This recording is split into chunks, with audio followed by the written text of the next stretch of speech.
Welcome to the Board of Commissioners meeting of Monday, September 14, 2009. And I apologize that we're out here later than we had intended. We had matters to discuss in executive session.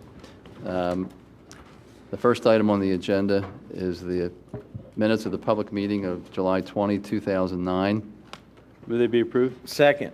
All those in favor? Aye.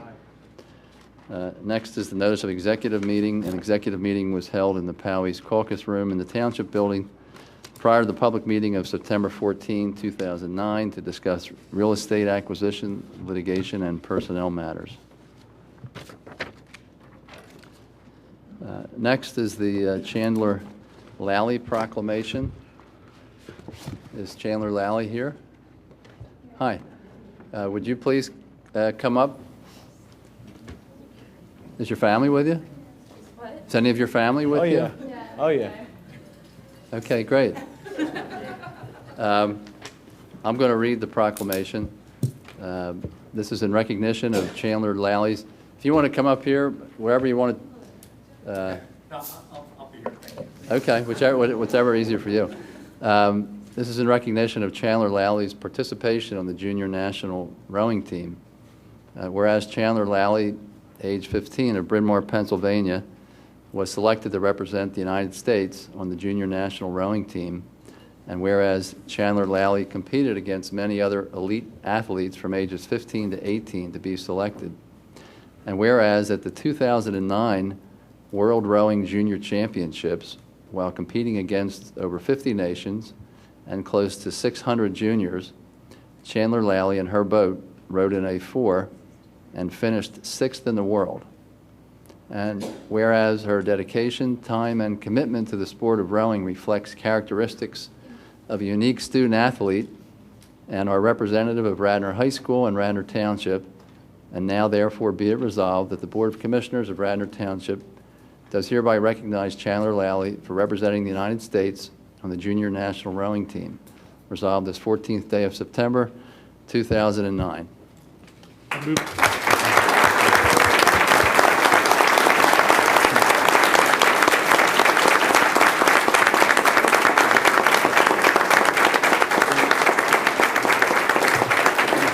I'll move the approval of the resolution. Second. Okay. The resolution's been moved and seconded. All those in favor? Aye. Before you leave, I'd like to ask you a couple questions. First of all, where was this competition? It was in Brive-la-Gaillarde, France, Wow, and when was it? between August 5th and 8th. And were there other members of the Radnor team, or are you the only one from Radnor that went? No, I was the only one from Radnor, but like in the selection camp, there were a few girls from the Philadelphia area. Oh, that's incredible. Well, we know how difficult the sport of crew is. Some of us on the board here have had children involved in the sport, and the dedication that you have exhibited to get where you are at a young age is incredible. And we would all just encourage you to keep up the good work, and congratulations on your accomplishment. And this resolution is for you to take home with you. Thank you. You're welcome. Congratulations. Congratulations. Nice work.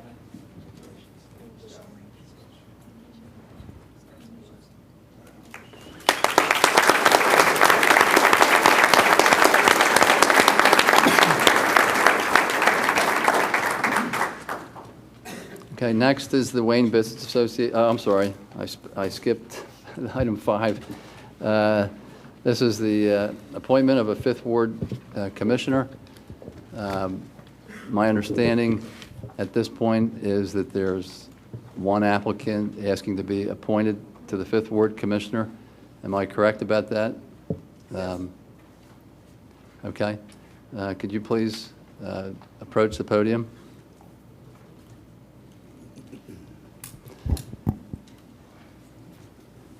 Would you please tell us who you are and tell us what you believe your qualifications are to be appointed as 5th Ward Commissioner?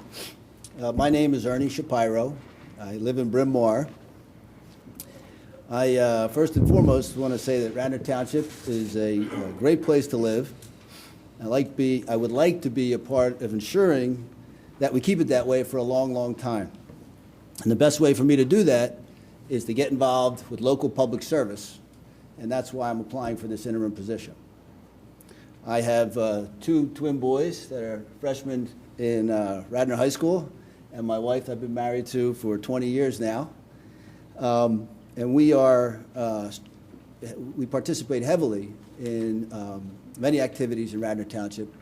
I coach all the different sports, soccer, basketball, and lacrosse. And there's some committees that I belong to. The Radnor Youth Lacrosse Board is one of the local committees that I belong to. My responsibilities there were to design and implement the website, as well as I started the sponsorship program for funding for the program. I graduated from the University of Massachusetts in 1983, and prior to that, I was born and raised in the area. I spent my 4 years at UMass, and then moved back to the area to start my career here back in this area. For the last 25 years, I've been a business professional, and I think a lot of the expertise that I picked up during that time can help me to interact with the board and contribute to the board. I was involved in management, I was involved in staffing, I was involved in short-term and long-range budget planning, I did sales, I did marketing, I did educational training. So I have a large gamut of business acumen that I've learned over the years that I think would also be a good attribute to the board here. So really, I think that this is something that I decided I wanted to do. Nobody came to me and said, "Hey, will you do this?" Nobody recruited me. Nobody twisted my arms behind my back. It's something that I like to do. I like to get involved. I want to be able to give back to my community, and this is the way that I thought I could do that. Okay. Does any commissioners have any questions at this point? I'll entertain a motion. I'd move for the appointment. Second. We have a discussion on this. Sure. Just want to, we received a letter from John Nagel, who was also interested in this position initially, and I just want to read his letter just so I can share this. It's written to Commissioners Masterson, Fisher, Mahoney, and Higgins. The purpose of this message is to request that you remove my name from consideration for the interim 5th Ward Commissioner position. When I contacted you about this originally, no other candidate seeking the 5th Ward Commissioner vacancy had been identified. I was only interested in this interim appointment if there were no other candidate. Now that another candidate has announced he is seeking the office, it would be improper for either candidate to seek unfair advantage by getting appointed to the position before the election. The voters should make the choice without prejudice of who they want to represent their ward, not the board. Now that they have a choice, let the voters decide in the election. I am sure I could make a case that I am by default the voters' choice for the vacancy given the results of the last election. However, I want the 5th Ward voters to affirm this in a special election in November. Signed, John Nagel. And I just want to comment, I think Mr. Shapiro, I appreciate you coming in tonight to seek this appointment. And we actually, as a board, are required to make an appointment in a case where a candidate, or I'm sorry, a seating commissioner resigns from a position in more than 60 days from an election. We're required to appoint someone. However, it's, in my opinion, that appointing anyone to the position that's actually seeking that office in an election would give them unfair advantage. So for that reason, and that reason only, I'm going to vote against the appointment. again, it's not a judgment on the person standing before me. It's a judgment on the purpose of what we're doing and the fact that we do have an election coming up, and anyone that gets this job before they're voted on may be getting an unfair advantage. They're getting a job before the voters have spoken. And if we look at an organizational chart for this township, the people at the top are the voters, not us. So while we're given this responsibility by a charter that was written in 1976, I think in some ways the charter may be wrong. I think the charter is giving us power that we really shouldn't have. So that's all I want to say on that. But thank you again for coming in tonight. So. Any other board discussion? Yeah, I would just like to say that 6 years ago, I supported John Nagel, and over 700 people voted. He lost by 40-some votes. 2 years ago, I supported him, and over 700 people voted. He lost by 2 votes.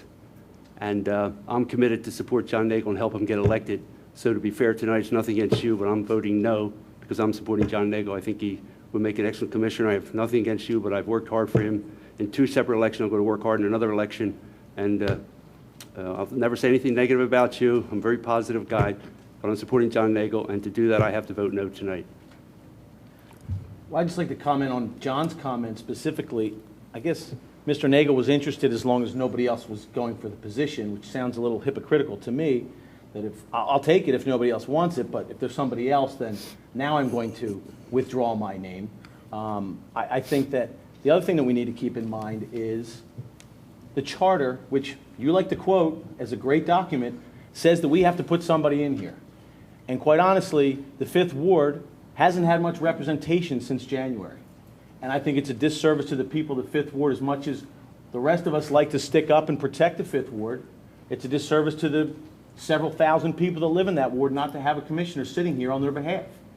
So, I mean, we are bound by the charter. We are bound by what's right. We have one person standing in front of us who wants the position, says they're committed, says they want to put in the time, says they want to do it. Whether they want to run or not is irrelevant to me. The fact that they want to do the job and have the position is what matters. And we have appointed many people over the years since the charter was developed. Some have won the election, some have not won the election. That's up to the people of the 5th Ward and the campaign that whoever's running in runs.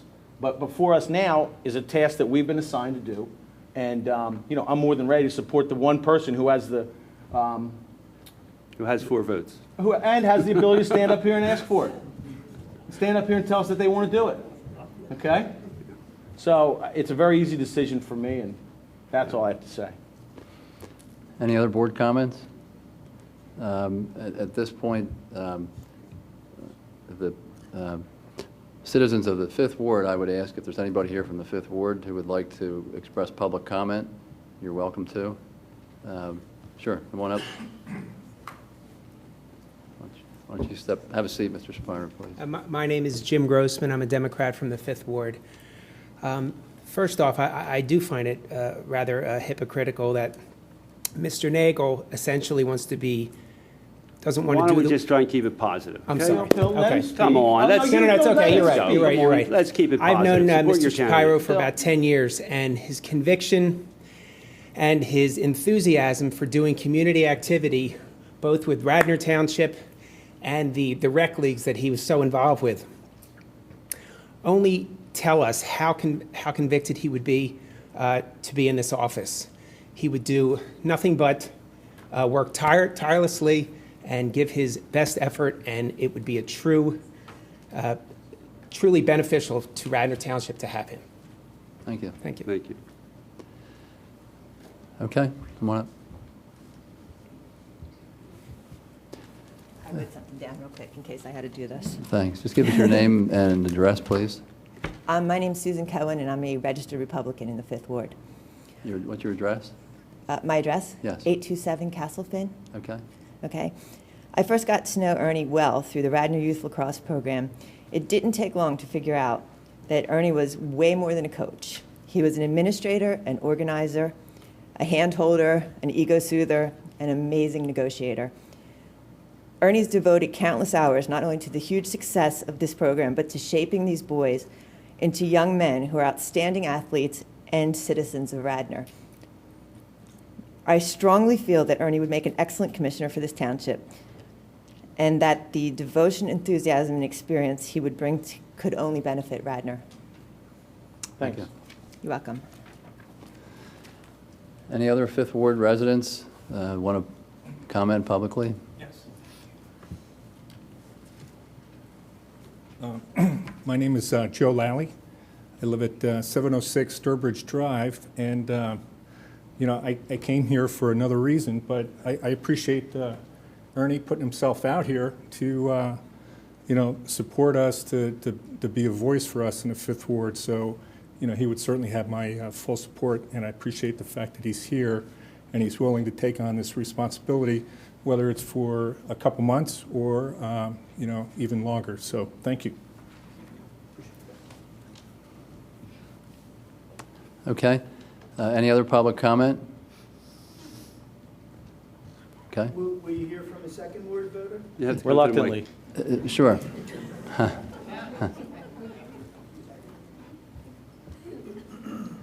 Just kidding.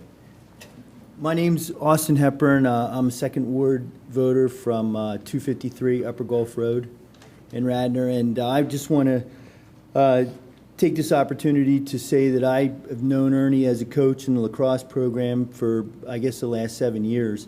And I had the honor to coach with Ernie this past spring, and he's an extremely honest, reliable, fair individual, and he's also puts the priority of the players, the boys, first. He's very fair about things, and something that hasn't been brought up is Ernie not only coached in the Township program, but he was a parent coach for the middle school program, and he was also the administrator, which coaching is fun. The administration part is where the hard work is. And Ernie had the kids out of school to the fields, to their games, had made sure the referees were there, and did a fabulous job. And his team, the team that he coached, was undefeated. So I think Ernie has his priorities in the right place. He's been performing public service here in Radnor for quite a while. And I think we'd be really well served to have Ernie as an interim appointment. Thank you. Thank you. Any other public comment? Seeing none, the motion's been moved and seconded. All those in favor say aye. Aye. Aye. Any opposed? Opposed? Passes 4-2. Congratulations. Thank you.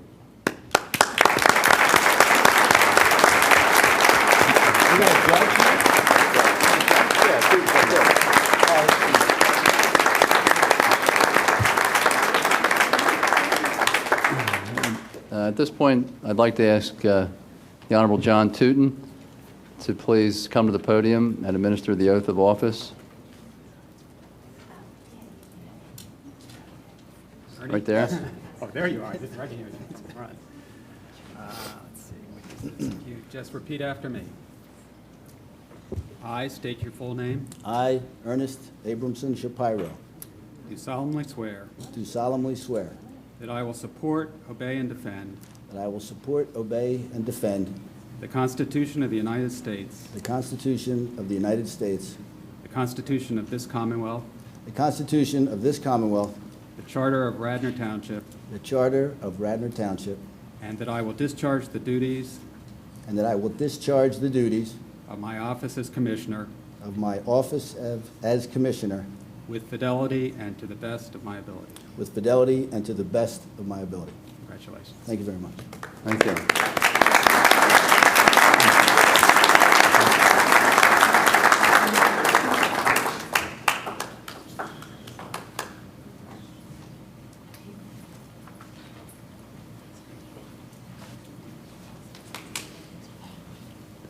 Okay, we'd like to invite you to come up and join us. You have some work to do.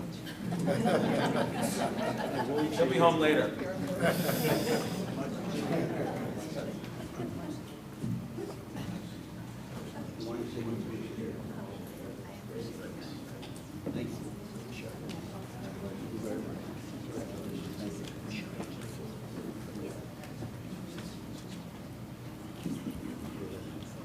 When I hit my nose, you vote no. When I hit my eye, you vote aye. You'll learn not to listen to him.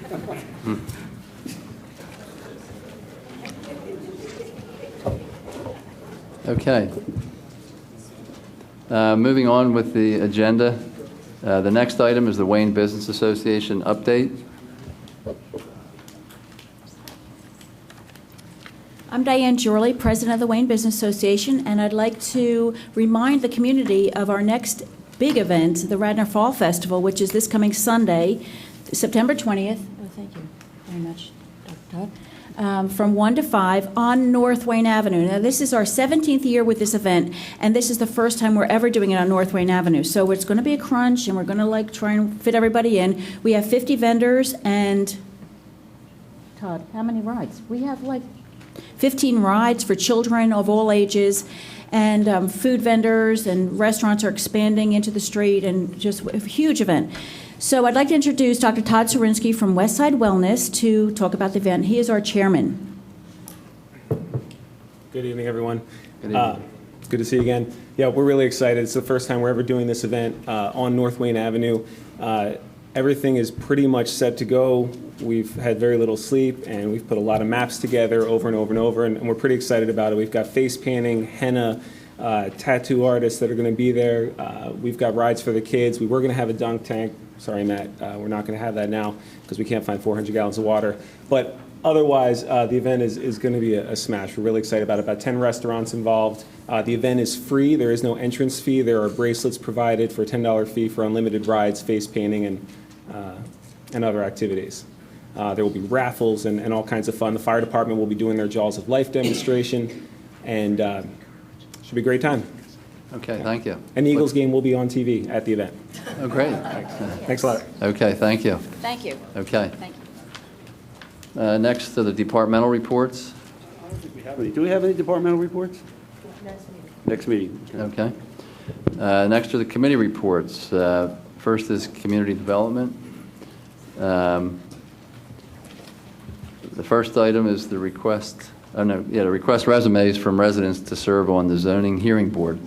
How many vacancies do we have on the zoning hearing board?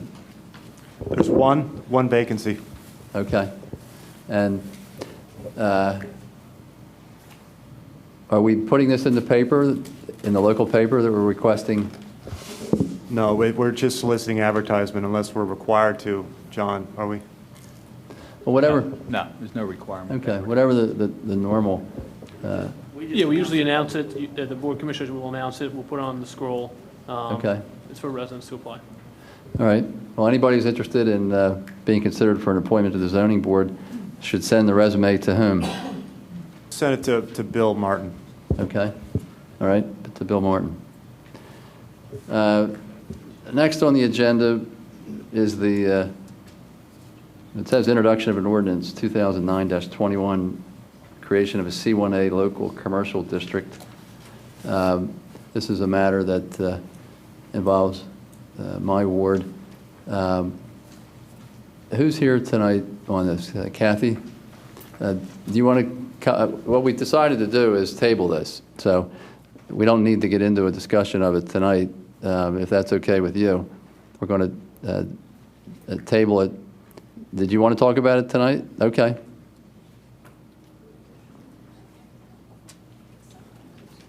Tom, for the benefit of the board and everybody else that's listening, what's the genesis of this? That's Kathy. Okay. what Kathy's going to talk All about. right, great, thank you. It's just a generic, nonpartisan statement with a little bit of history, which those of you who were not on the Board of Commissioners in 2007 might appreciate. The introduction of this ordinance and the tabling is a culmination of a lengthy process which began in 2007 when many of the residents of our West Wayne district of historic South Wayne attended the May 14th Board of Commissioners meeting.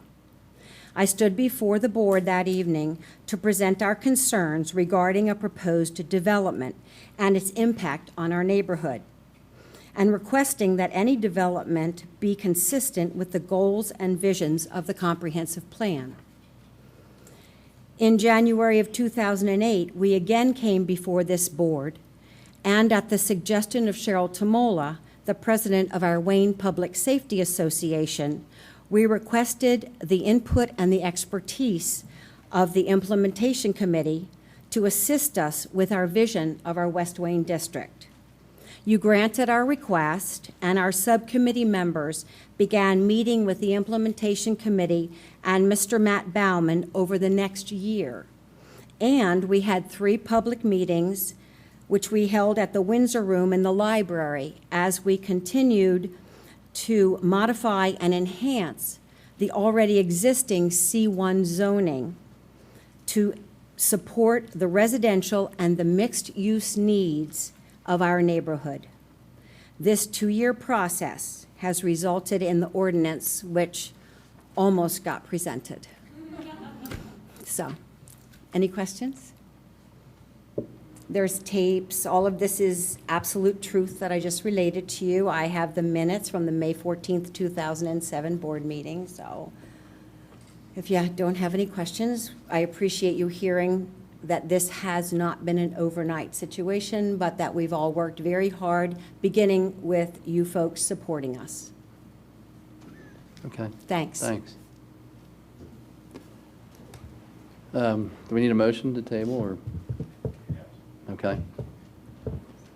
I'll make the motion. Second. All those in favor? Aye. Aye. Motion passes. Okay. Next is a certificate of appropriateness for 2009-08, 304 Orchard Way, St. David's, for the relocation of existing rear porch, demolition of existing 1-story addition, and construction of 2-story addition. Move the approval. Second. Is there anybody here on that? Okay, any discussion? All those in favor? Aye. Aye. Next is Resolution 2009-34, extend Teresa Cafe and Bar liquor license and dining to outdoor area. Is there somebody here on that?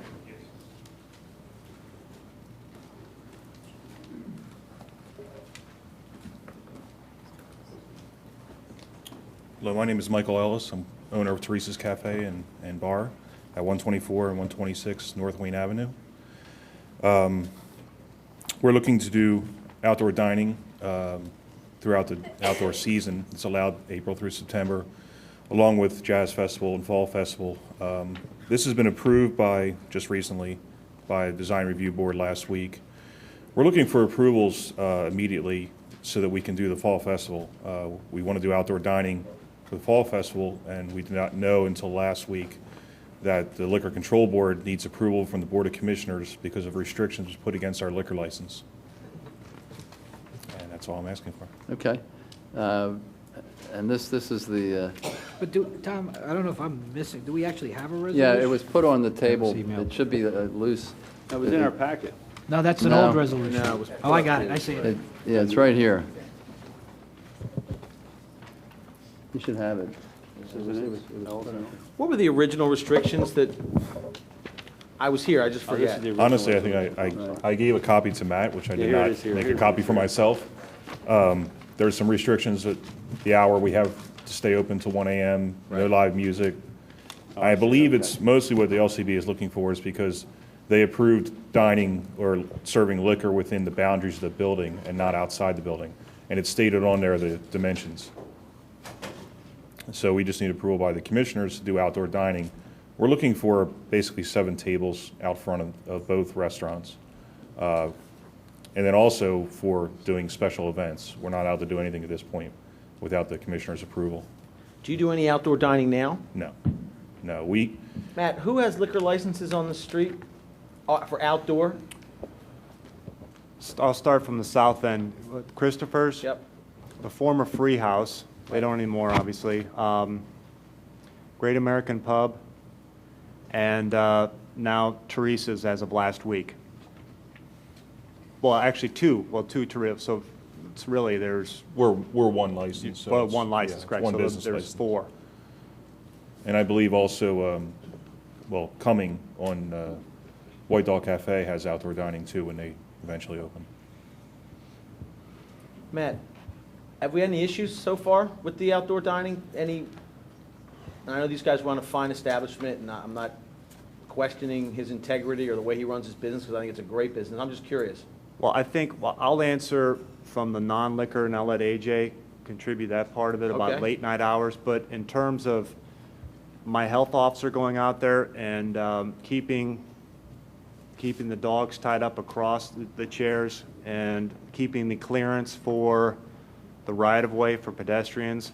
Go back for a second, the dogs? Well, there's dogs, and our health officer has been, it's not in our code, but he's been very good about letting the owners of these dogs know that they're not to be around the tables, that they're to be across and by the tree area. Some people don't like dogs, and they don't like eating around animals. I can understand that. Should Yeah. you be allowed to have dogs at the tables, even if you're outside? We don't have it in a code, but our health officer, again, has told them not to do that, and I've witnessed that they've done a fairly good job of policing that and keeping them out of the way. Now, with respect to, again, to the pedestrian right-of-way there, they've done a fairly good job of keeping it clear. I've heard of some complaints of chairs getting in the way somewhat, but I think by and large, they've done a very good job since we've had it for over 2 years now, and I think it's a real amenity up there. I'm curious, Michael, the configuration of the tables outside of your establishment, and I don't know how wide the sidewalk is there. It's not terribly wide, so it seems to me you can only string together a couple of tables right 7 against the tables. wall. It's all we're looking to do is 7 tables, 4 in front of the new location and 3 in front of the older location. Currently, we have a flower box there that we would remove, and that's on quite a slope, so we'd actually have to fix the sidewalk there to do that. In all honesty, we're not really looking to do this year-round. We'd like the option of it, but we still need to get full approval to do the Jazz Festival and the Fall Festival, and that's what we're really looking Yeah, for this year. Nobody can do it year-round anyway because Well, it's I mean, part it's- of the Wayne overlay. Right, as far as, I believe it's April, not sure the exact date, to September. Kind of cold, too, right? April, end of September, Matt? Correct. Yeah, and that's all we're looking for, and it's mainly for the events more than anything. We really don't have the space to do tables out there through the summer season. Yeah, my concern all along with North Wayne Avenue particularly is that the restaurants make sure that they have that clearance for the right-of-way, because it's really important that, you know, the pedestrians are able to get by your customers without any hassle. So that's really important to me. There's supposed to be 4 feet of clearance. The sidewalk, the edge of the sidewalk leading out to the curb from our building is 13 feet. We're looking at tables right up against the wall, if we do them for that style. We're looking at tables right up against the wall where it would be probably about 6 feet out. So there's still, obviously there's lights and there's meters and other things in the way, but we're trying to stay out of that way. Okay. And again, it's really mostly for the Fall Festival for this year. We're trying to get the approval, and the LCB needs this approval immediately so we can get this done for this weekend. I'll move the approval of that resolution. AJ was going to give us some background on the, some comments on the police's opinion of how the outdoor dining's going? Yeah, in the very beginning, they had it maybe staying open a little bit later or serving food a little bit later. That's been addressed. But we haven't had anything recently of note to mention. The right-of-way, they seem to be complying with that as well. I know I personally walk it on weekends. It hasn't been a problem with the right-of-way. Sure. Any other commissioner questions at this point? I just want to make sure, I don't know how I miss this. I go out to Wayne all the time. Okay, so there are already tables on the street at the other restaurants then? Yes. Do they have liquor, have they extended their liquor license into the? Yes, they had to. They have. You have to go through the design review board that. first to get their approval. They may have previously had approvals from the liquor license or LCB, but the design review board has to approve that first. I had restrictions against my license when I brought it in against this. Okay, and you'll be, based on this, you'll be permitted to serve food and alcoholic beverage till 1 a.m. outside? Well, outside seating's limited till 10 Till p.m. 10, okay. And that's the overlay? I believe. Yeah. Yes. I read it somewhere. I'm Okay, not sure. thank you. Okay. Any other commissioner comment at this point? Tom, can I just, let me just clarify something, because I heard 2 different things. I received the information on this Friday. I did that resolution that you have in front of you, but I'm not sure. The LCB, the letter from them says, it's a September 3rd letter, I think I referenced it, says that it's limited just for this fall festival event, September 20th. So that's Correct. all you're asking for, because that's what the resolution says, that It's temporary extension. it's a temporary extension, but it's not for the whole season. So anything else, you would come back, or you'd have to get some further LCB approval? It's the way The letter from the LCB is for this one single event. Every time we do an event, a special event, any of us, whether we're approved for outdoor dining or not, need to apply to the Liquor Control Board. Each time. For each special event. I'm actually applying for the outdoor seating so they don't have to keep coming back for every special event. And to give us the option of doing some tables out front if we'd like to do it. We're not planning on doing that at this point. We're really just planning on doing special events only. We can't really service the tables in front of our restaurant if we do decide to put it out there. It's very hard for us to do that. And it would be a limited menu if we did decide to do that out front of the restaurant. But the request that you're making tonight is for the whole season? Yes, yes. That's not what this resolution says, right? That's not what it says, because it was drafted based on what the LCB granted you. So that resolution's tied into that approval only. We need to clarify that. So what would you recommend as far as process? Well, I think you can act on this resolution in terms of that event, but if there's something beyond that, I'm assuming the LCB is going to have to give you further approvals. I mean, I'd hate to see him come back every time that happens, but is there some way they can give you approval on an annual basis, the LCB? Only if it's approved tonight or approved at some point by the Board of Commissioners. By the Board of Commissioners. First, I mean, Design Review Board, I did get a letter Matt had typed up after the Design Review Board meeting last week. Was just trying, approved as submitted. And I don't know how that was submitted to them. Maybe it was submitted differently, but the Design Review Board did approve us for the outdoor seating, and we were under the assumption that this was approved for the outdoor seating seasons. No, we have an ordinance to approve tonight to put you to do that. If you want to do that, then we'll have to do it next meeting. Okay, well, we can, if that's what I need to get the fall festival done, we'll do that now, and then I guess I'll have to come back. All right, I'll move the approval of Another this meeting. resolution. Do we have a second? Second. Okay. Yeah, we'll get to it. Hold on. Yeah, no, public comment? Okay. Chip Layfield, Wayne. I love Teresa's, and I like the outdoor dining. I think it's been a real benefit. I was somewhat dubious. I think Commissioner Mahoney was as well. I guess what I would like to be assured is that when they put 7 tables outside, they close 7 tables inside, so we don't get a net increase of it'd be in violation of their zoning, because I think they would need additional parking. I don't think the restaurants are allowed to increase the number of tables without increasing the commensurate amount of parking. I believe that was part of the ordinance, and it was part of the discussion. I was wondering, who enforces that? Is that enforced? Matt, can you answer that one?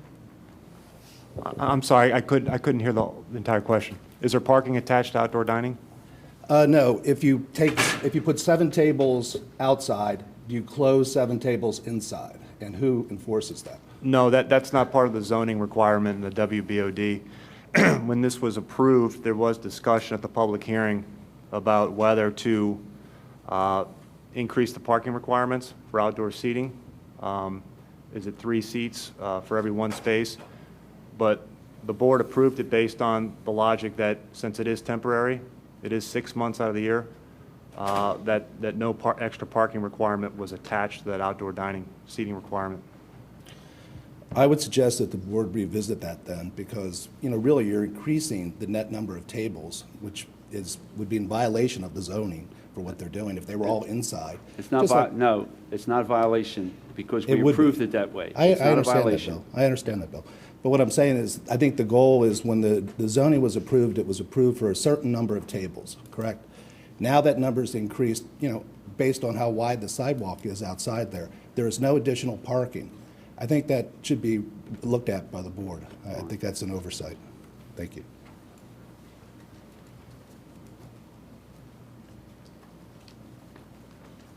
Hi, I'm Jim Schneller. I live in the 2nd ward. Is it the 2nd? Third ward.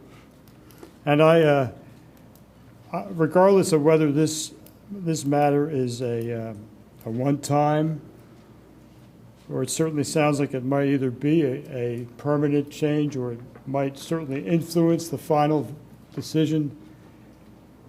I find it objectionable that there is any kind of alcohol being served at a daytime festival. I understand the board can't overrule a liquor license, and I'm not certain, I have to admit, whether your zoning can ever permit this, or you can ever make a temporary limit on alcohol availability. But I think it's unpleasant to have around during a daytime festival. I noticed that the availability may be already described in the brochure, and it states a beer garden. Well, that's a very healthy term, and I know in Germany, for instance, that might be a wonderful idea, but I don't think it's Radnor. I don't think people 10 years ago, nor 5 years ago, really, if questioned or interviewed, would approve of this kind of activity. I think that a greater the number of Wayne residents see the detrimental effects of especially the late night availability in Wayne. I don't think anybody wanted Wayne to turn into a nightclub, and thankfully it's remained quiet to this point.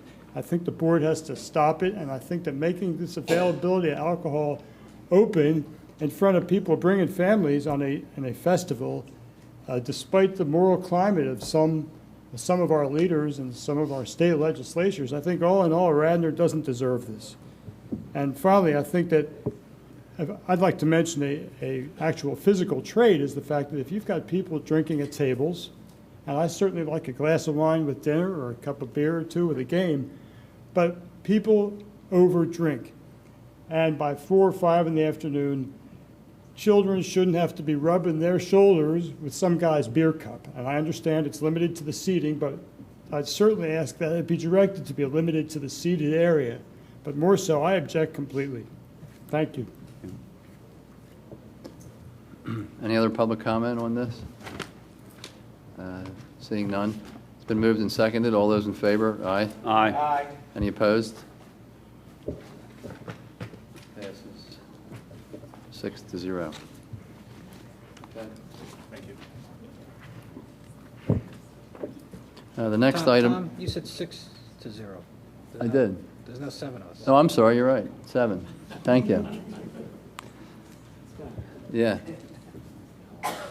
The next item on the agenda is the matter of KMO 361 Realty Associates at St. David's Square. Is there somebody here on that? Mr. Cornelia? Evening. You want to give us Sure.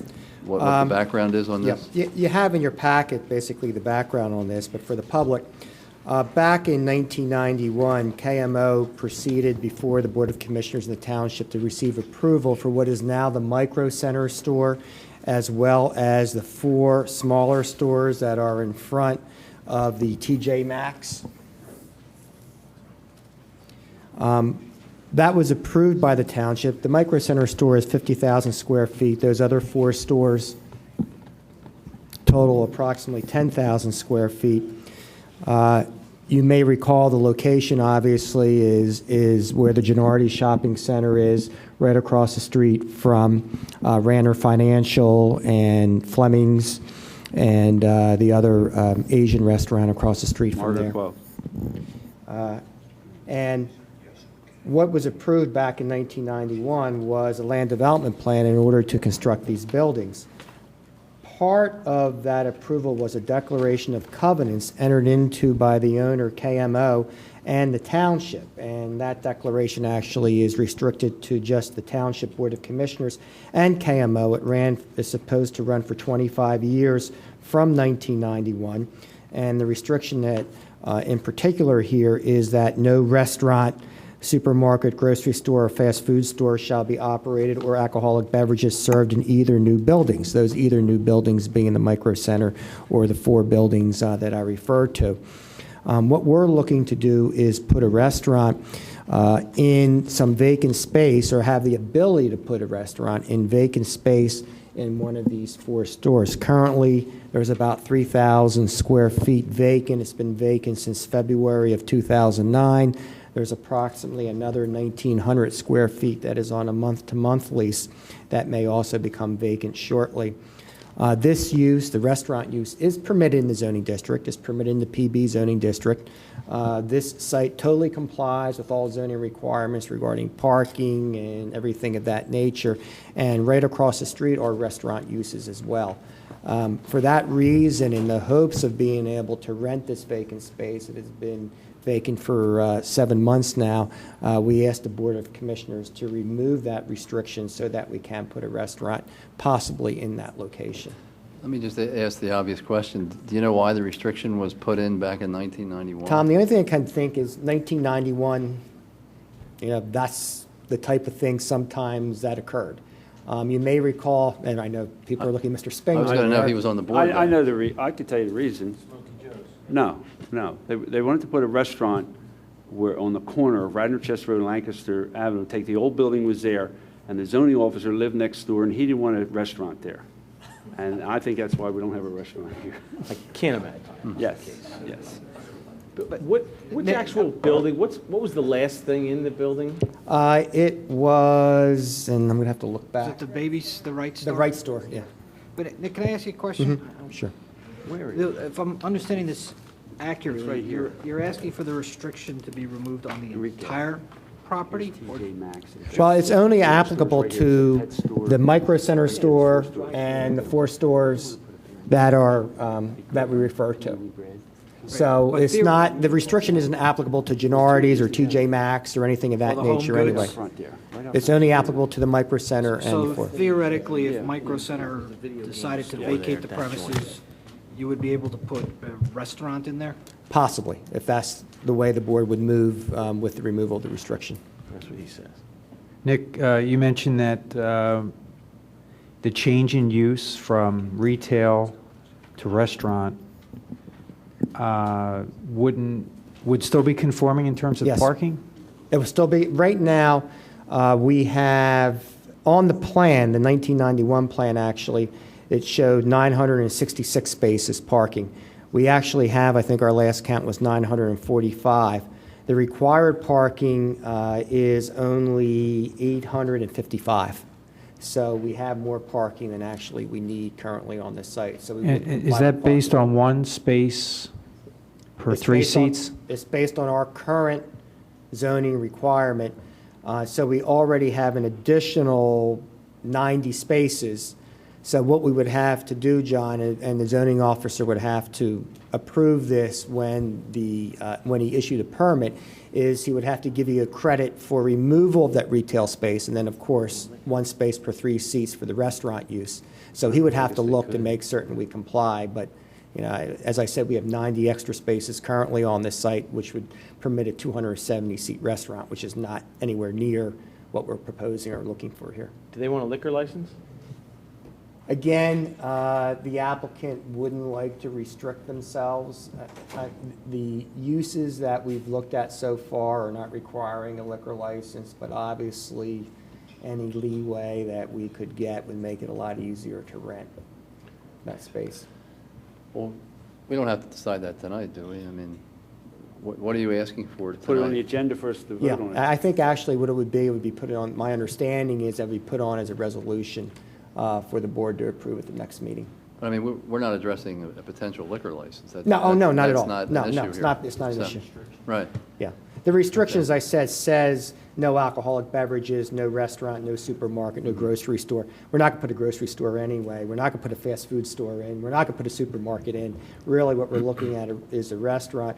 And it would be nice if we had the approval to put a liquor license in case a restaurant, a full-scale type restaurant, would go in there. Again, it doesn't appear that to be the market, but we don't know. I don't mean to hold you up, but since this original land development plan went through the township, I would think that the planning commission took a look at it and perhaps precipitated that particular restriction and others. Hank, I don't think that's where it came from. From my review of the record, it had nothing to do. It was There was a member of the Board of Commissioners that basically negotiated this, who's obviously no longer on the board.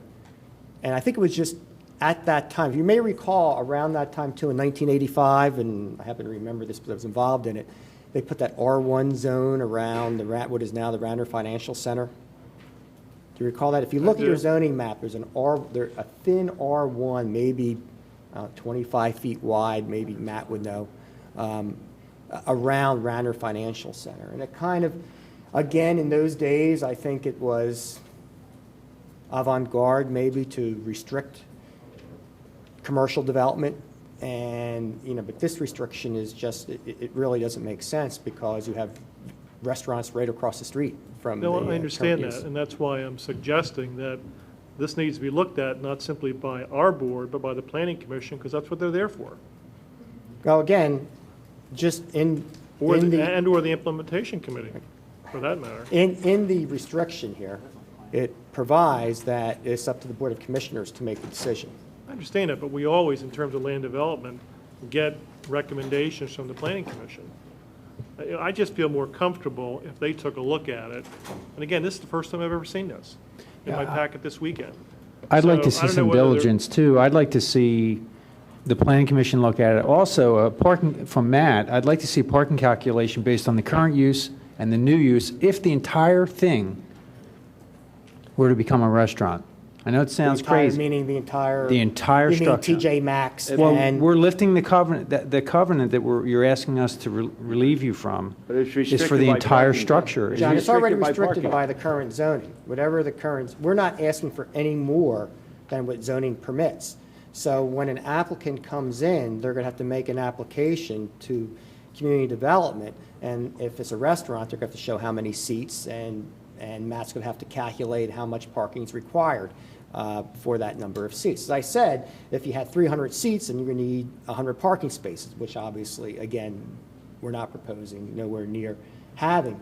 But we have extra. Well, we're still You're entitled to talking get that about- information. You're talking about a ministerial application of the formula for parking in a particular type of use. That's correct. I'm talking about planning. I understand. And I up was until this answering point in John's time, point. up until this point in time, this area, these particular buildings have not permitted restaurants. And I'd like to know from the Planning Commission what they think about it and what recommendations they would have for conditions other than this one. That's all. Okay. And again, I'm not trying to hold you up, but, I mean, you walk in here tonight and say, we're going to put it on for the agenda next time. That's 2 weeks, Well, Nick. Hank, I had made this application in August, and. Well, it's September, Nick. Well, look. I made it, I had Okay. requested it, in all fairness, I had requested it in August. And I understand there are Okay, things going look, on. the and it plan- got delayed. let's- look, But I understand, it's the first time you're saying it. The Planning Commission is not meeting to the beginning of October. Let's introduce the next meeting and refer it to the Planning Commission. Okay? Is that fair enough? Okay? We always send it to planning. I understand, You know we I do. So we understand. gotta- It's the right thing to do. We'll introduce it next meeting and send it to Planning Commission for their October meeting. And again, I just want to make the point, this is a permitted use, it's not something that's not permitted. Can I just, We're not asking Matt, for can you, anything. can you verify the statement here that says the tract is zone PB, planned business district, the restaurant use is a permitted use for the tract under the Radnor Township zoning code? Not that I don't trust Nick, but I just like somebody on staff to verify that. He is correct. Okay, thank you. Okay? So do we need to do anything more on this tonight, or? No, it's been. I'm not sure there's anything you want to introduce at the next meeting. I think what you want to do tonight, if you're inclined to consider modifying this declaration, is just refer it to your Planning Commission and let them, I mean, that was going, if you had moved forward, that would be my recommendation. Any approval has got to be contingent on the parking being updated. What's the likelihood you could have 2 or 3 or 4 restaurants there? I assume there's enough space there to have more than one restaurant. So do you want to modify the restriction and only permit 1 restaurant, or do you want to leave it wide open for 2 or 3 or 4 restaurants? But that's something that tonight, I think you can just move this to your Planning Commission, and then Mr. Cornelia can appear in front of the Planning Commission, and they can have a discussion. Okay. Okay, that's fine. I was just, if Dan will put it on the agenda for October. I'll move for it October 5th. to be referred to the Planning Commission. Second. All those in favor? Aye. Okay. Thank you. Next is finance and audit. We have received over the weekend the the schedule of bills payable. The total amount being authorized for disbursement is $2,385,213.75. These bills have been approved by the respective department head, verified and processed by the Finance Department, and are within the 2009 budgetary limits as opposed by the Board of Commissioners at the December 15, 2008 stated meeting. So I'll move the introduction and approval for paying these. Do I have a second? Second? Any board discussion? Any public comment? Seeing none, all those in favor? Aye. Aye. Any opposed? Next is the monthly budget update. Yeah, Matt, I'm sorry. That's fine. Bill, we didn't receive any documents, I think, for that. That's correct. As you know, we agreed that we have 2 meetings a month. The second meeting will be the monthly budget discussion. The interim manager plans to have a detailed discussion on the 2010, 12, 11, 12 budgets. Tonight, I'll just give you a brief update of where we are through August. The number we were looking at, going into the previous months was a deficit of $3.5 million, based on better than expected realty transfer the last 2 months. That number is now at $2.8 million. Revenues continue to be in business privilege and other areas seem to be healthy. You'll see through just at August 31st, we have about $680,000 in mercantile returns in and payments in, which is a good sign. Based on a postmark date, some of those will show up in your September run, and we'll have more information for you at the September 28th meeting. Expenses continue to be held on the line. And again, at the next meeting, we'll have a detailed discussion. The other thing I would like to note is the mailing for the rear door trash pickup should be going out at the end of the week to all residents. And we'll have more information on that in October for you. Just a related question. When will we get our first look at the proposed 2010 budget? We've been looking at it all along. You have the last, what you've been seeing is basically the estimated 2010 budget. I think it has to be formally introduced by, under the Home Rule Charter with the capital at the first meeting in October, I believe. Yep, first meeting in October has to be formally introduced, but we've been basically, what you've been seeing all along is the estimated 2010 budget and 11 in the out years. So when we see, and I don't recall from August, when we see the September 28th meeting and the materials for that, what will be identified as a 2010 column can be viewed as a preliminary budget rolling in fee increases and everything it's else? very similar to what we've been giving you the last couple months. That's your 2010 estimated budget. It has to be formally introduced under the charter by the first meeting in October. But in September 28th, you'll have a similar document which will give you all the detail of where we are, what we're estimating for 2010 and the out years. Bill, just want to make sure I understand the mercantile tax. What was the due date of that tax? Well, postmarked by the township by August 31st. August 31st. So you'll have that final number by the next meeting? Well, it won't know because September reconciliation doesn't take place till the first or second week of October, but I can give you a good estimate of where we are through September 28th. Okay. Yeah, I mean, these are, how we receive these funds as checks? Yes. And they're deposited in the bank and?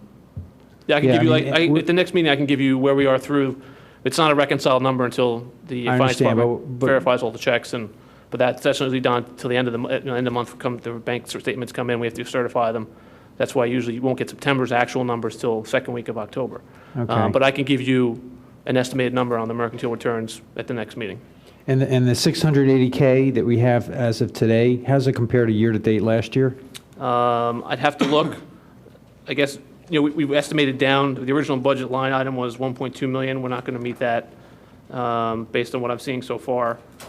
If you look at the last report we gave you for mercantile, we estimated that number to be $1,062,000. I think we'll meet that number, and hopefully with some continued audit compliance, maybe do a little bit better. But the $1,280,000, we're not going to get there this year. And that's already been reflected on the numbers that you've been seeing all along. It's not something new. It's been in the rolling budget we've been providing for you each month. right, thank you. Just to clarify, the budget has to be submitted 60 days before the end of the fiscal year, and then adopted 30 days by the board before the end of the fiscal year. So you're talking about the end of October for the 60-day time period for it to be submitted, 30 days for its adoption. Right, that'll be the official introduction of the capital operating budget for 2010. But as Commissioner Higgins mentioned, we've been going through that as we've been moving along anyway. But we'll have an official ordinance and introduction, before the end of October.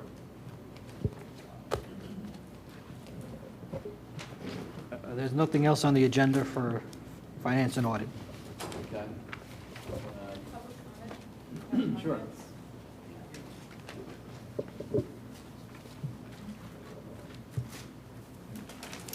Good evening. My name is Christina Peroni. I live 204 Wyndham Lane. Regarding the budget and the budget shortfall for next year, I was just trying to follow the discussion. What did we think the balance was going to end up right now for 2010, the fund balance? I was trying to follow this discussion. I'm not sure I understood what we thought the fund balance was going to be at the end of next year. Bill, is it the 6.5 million less 2.8? Basically, we've been doing a rolling month-to-month report, which, again, that report will be, the next meeting, we'll have the official report based on where we are today. Last month, we were at 3.5 million deficit for the year. We're predicting for end of 2009. Right now, based on increased realty transfer tax and healthy business taxes, that number and the cuts that the board has made on staff reductions and other savings, we're at 2.8 as of end of August. That's what we're predicting we'll finish at December 31st, 2009. That's our deficit. Correct. But what is our fund balance? 6.5. Going into this year was $6.5 million. But what will it be? So it will be 6.5 minus the Yes. 2.8? Okay. So I know I recently got the public meeting minutes from June, and I know we were having conversations back then that we thought the only way to address the shortfall to actually impact the numbers enough was to actually start a furlough or that was the only way we were going to make up that difference and keep our fund balance to where we don't actually hurt our bond rating, because as our fund balance goes down, our bond rating also goes down, was my understanding. So, and as each month goes by, we have less opportunity to grab any of that money because, every month is less opportunity that we've had to actually gain some money back. So is that not on the table anymore about trying to balance the budget for next year and furlough people? Because I thought that was the only way we could possibly keep our fund balance to where we needed to before we had this huge deficit problem. It's still on my table. I don't know about where it's going to end up, but I think we need to hear back from staff still on that issue. We needed to hear back an analysis on furloughs and what the impact would be on services, and we really haven't gotten to that point yet. But when that budget is in front of us, I'm going to go kicking and screaming if I don't know that.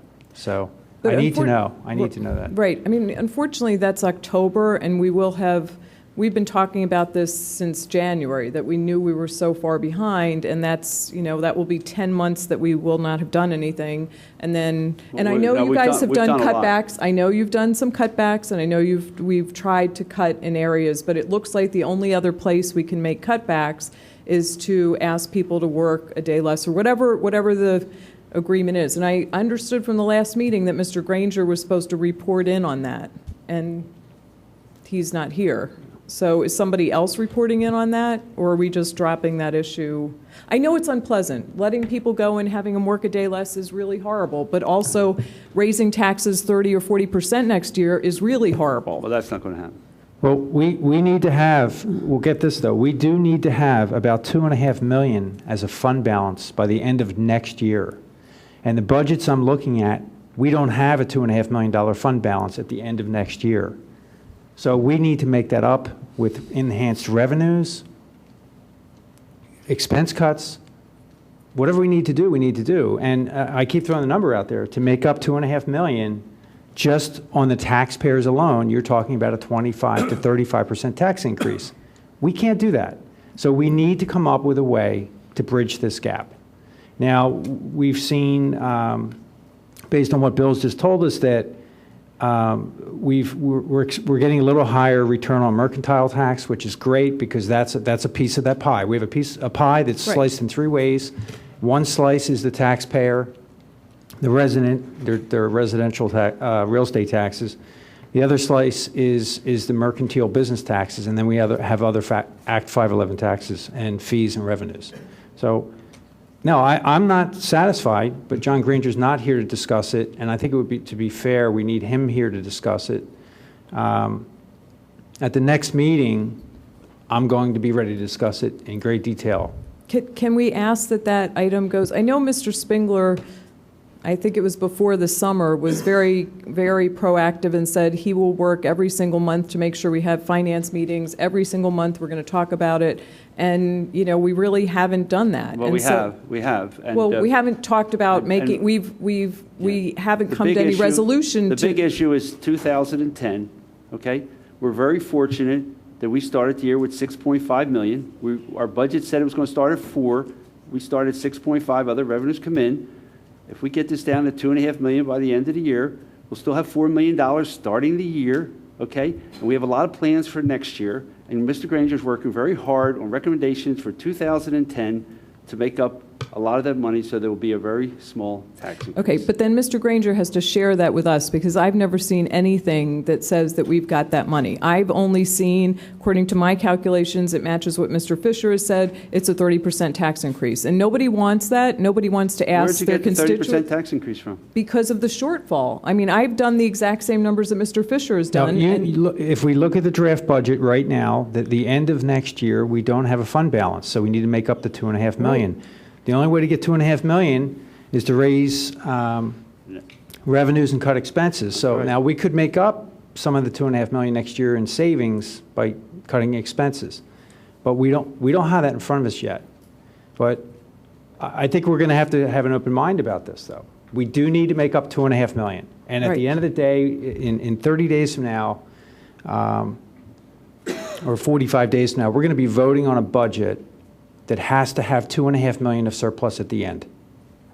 So I would ask this board if you would consider, Mr. Masterson, if you would consider putting that on the agenda as a specific item, or maybe having a separate meeting where you're actually talking about the painful line-by-line details to talk about how we're going to make up this money, so that next year we're not, you know, scrambling as we have been. So I just ask that we please put it on the agenda so we can have an open conversation. I know Mr. Granger had said last month that he was going to put the draft on the website. I didn't see the draft. I'm not sure if it's there or not, but so the public can follow along and see what this draft is, to see how much money we think we're going to be short or how far off we are. Thank you. Hi, how are you? I'm Elaine Schaefer. I'm from the Newtown Square section of Radnor. I'm also a candidate for 4th Ward Commissioner. I'm here tonight to make a suggestion about our budget. A couple of times in the last several months, we've had an idea come forward that I think is a really good one, and it hasn't really gone anywhere. And I want to reassert that idea today and really urge you to take some action on it. And that is creating a Citizens Advisory Board for the Budget and Finance. We have a board for just about everything to advise this Board of Commissioners on all matters of local government. For whatever reason, we don't have one for budget and finance. And I think at this point, this juncture in Radnor's history, this could be a very beneficial thing to us. I think we can all agree that one of the most important lessons we take forward from last spring's fiasco is that we did not have adequate oversight. And a Citizens Advisory Board would serve that purpose and go a long way in providing improved oversight over budget management and financial decision-making, and take it away from being such a centralized process without adequate oversight. It would also allow us to really tap into some of our residents that have excellent expertise in this area. I mean, I can think off the top of my head of several really talented and and experienced residents who would be great, would be excellent candidates for this board should they, choose to serve.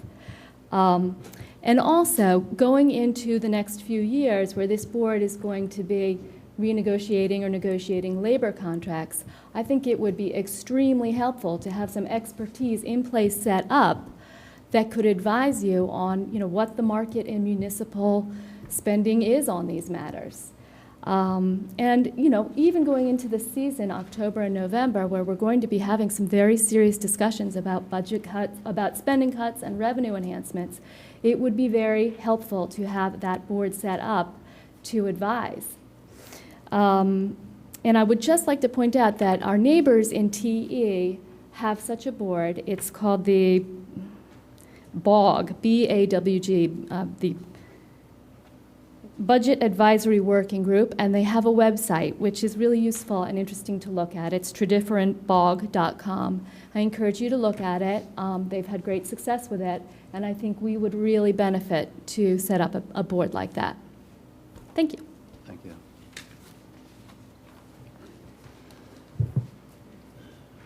Gentlemen, my name is Andrew DeMayo. I live at 250 Conestoga Road. This is just about the budget. This is just about the budget? Yeah, you got to public wait yet? till public comment, I'm sorry. Okay. We are going to have public comment at the end of the meeting. I apologize. No problem. Can I ask you something about the budget? Sure. Hi, Jim Schneller, St. David's Park condo. I just wanted to ask the board to be more transparent. I noticed that tonight there's been a decision to table a rather important zoning decision, amendment to the zoning code, and yet there's no reason given why that was tabled. I hope that's not picayune. But in that mode, I think there's a prevailing want by the residents for transparency. My second point is, if the budget could be scrutinized on a daily basis for smaller fees, this is my picking point now for the summer, continuing to fall, that the small fees accumulate. When I hear the number $2 million, I don't think that's impossible. I think $1,000 and $1,500 savings can help this township and prevent any shortfalls. And I see things tonight and in various meetings that we have an opportunity to work on. I see there's been some sort of approval of a cell tower amendment to the municipal code, and I've been emphasizing large fees. I don't think the Planning Commission has taken a hard enough look at the fact that fees could be really levied in a serious manner against the cell phone companies briefly, just because they're filling pockets, they need those pockets. They will pay a high price for those pockets.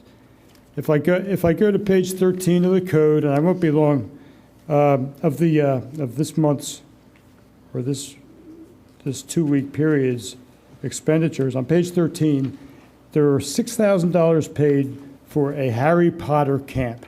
Now, I know it's easy for anyone to walk in here and pick apart expenditures. But most of those are fees collected. People pay to go there. We're not paying $6,000 for Right. that. It's self-pay. But in 2010... We actually generate revenue on that. Yeah, we don't, that doesn't cost the taxpayers anything, that $6,000. In 2010, if we could make sure that such things didn't happen, and I want to make an aside that should we be contributing employee decision-making and any kind of support for something like a kids' camp based on sorcery. Okay, I veered for the topic. And I wanted to just ask Bill, on page 19, page 22, please. You discuss it with the commissioners, and we decide whether Bill answers. Excuse me. On page 22 of disbursements, we have expenditures to Lamb McErling for, quote, Argerson services. I wanted to satisfy my knowledge as to what that was for, if that's revealable. What was it again? Lamb McErling firm in Westchester. It's Lamb Mackerlane. Lamb Mackerlane was a law firm. Yes. Regarding Ardrossan. And I was wondering what Ardrossan may have been in need of. You're discussing it with the commissioners. And Yes. they represent us on Ardrossan, the acquisition. Because I know now we have a special counsel for certain litigation matters, and suddenly there is a fifth firm. Now, we've had this firm for the last 5 years, I understand. helping us with this big issue. Could I ask what it is? It's the acquisition of Ardrossan, Potential. potential acquisition of Ardrossan. And in that vein, I wanted to ask, has the township explored state grants for maintaining agricultural uses in suburban zones that, are getting overcrowded? There is a state grant specifically for the purpose. I've always assumed that someone did. It's an involved question, but could the board look into the fact that there are I have to say I only know of one program, but it's specifically designed for suburban zones to create agricultural, preserves working agricultural functions within the suburb. Yep. And if we acquire that property, it's something certainly we'll look into. We don't have to go into detail. Also on page 21, sorry, page 17, I was wondering about item 4830, sewer operating, what the expenditure of $11,000 was. South Wayne Sewer, because it says permit, that raised a flag to me. Was it an expense or an income item? It's an expense. It says, Pardon me, I'm in payment. Oh, It's payment. it says Ab initio contractor, Wayne Sewer, South Wayne Sewer. naturally. They paid us $11,000. No, we We paid them. Now, that's Sewer the, job that's the in front of the middle first, school, Wasn't a Jim. permit then. that's the first payment for the sanitary sewer installation Yeah. on South Wayne Avenue between Sewer job Audubon right in and front of the Runnymede middle Avenue. school. Which leads me to a question as to whether, because the turf took 2 years, almost a total of 18 months to install at the middle school, is there any possibility of either renegotiating or enforcing a contract with that turf installer for a smaller fee? There's still a sign on the turf that says field closed. That's something you have to bring up It with the wasn't, school board. it wasn't his fault. He had to get EPA approvals. There was a long process. He was held up. It That's the wasn't his school fault. board also. Yeah, and that's the school board issue. Pardon me. We got the turf in as soon as we could. They got it in as soon as they could. So I really would like to ask for transparency as far as any meeting or any decisions, including tabling, and thank the board very much for saving this money. I don't think that tax would be necessary. Tax increase should be necessary at all, and I don't think a swing to entertainment is appropriate for Radnor. There's general things going on with permits and restaurant. I don't think Radnor has to concentrate on a restaurant influx, either for the short term or the long term gain. All right, bring that up at public comment. We're talking about the budget now. Thank you. Okay. Moving on to the library.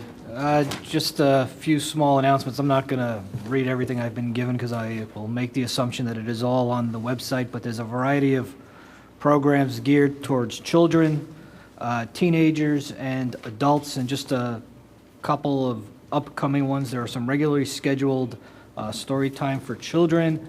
On this coming Friday is a Guitar Hero tournament scheduled at the library from 6:30 p.m. to 8:30 p.m.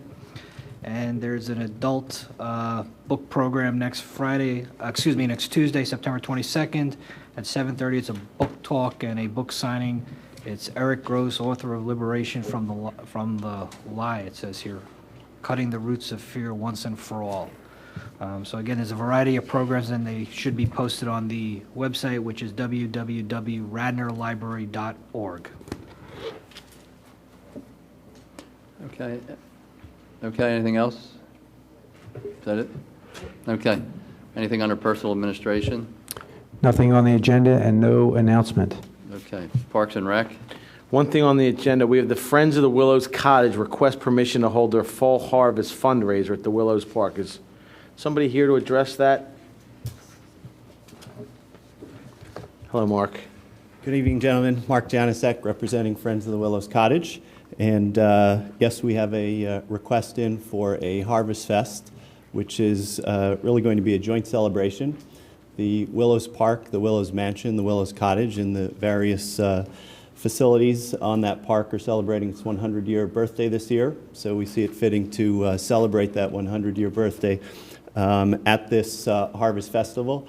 The primary purpose of the Harvest Festival, in addition to that, is as a fundraiser for the preservation, the ongoing preservation of the cottage. Move the approval. Second. Any discussion? I just have a procedural question, and I like the Friends of the Willows Cottage. I'm not really sure why they have to request a permit. When they had their last function, did we have a permit request for that? Yes. Okay. I believe the answer to that is we're expanding beyond just the cottage and the perimeter area. Okay. We're also using the parking of the Willows up by the mansion and the field. Because there's a lot of functions that we hold in our parks, and people request permits, and they're done on an administrative basis regularly. I'm just not sure why this one's treated any differently, Tom, and if you could maybe enlighten me on that.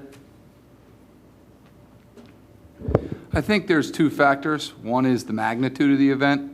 I think that it's one thing if we get a permit in the park for someone to hold a small birthday party or family reunion that's 25 people.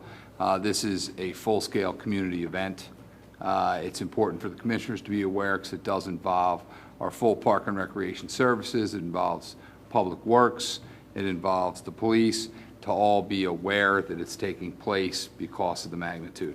I think in addition to that, the fact that it overflows into the park during weekend day where the park is fully used, it's important for the commissioners to be aware and bless this type of program.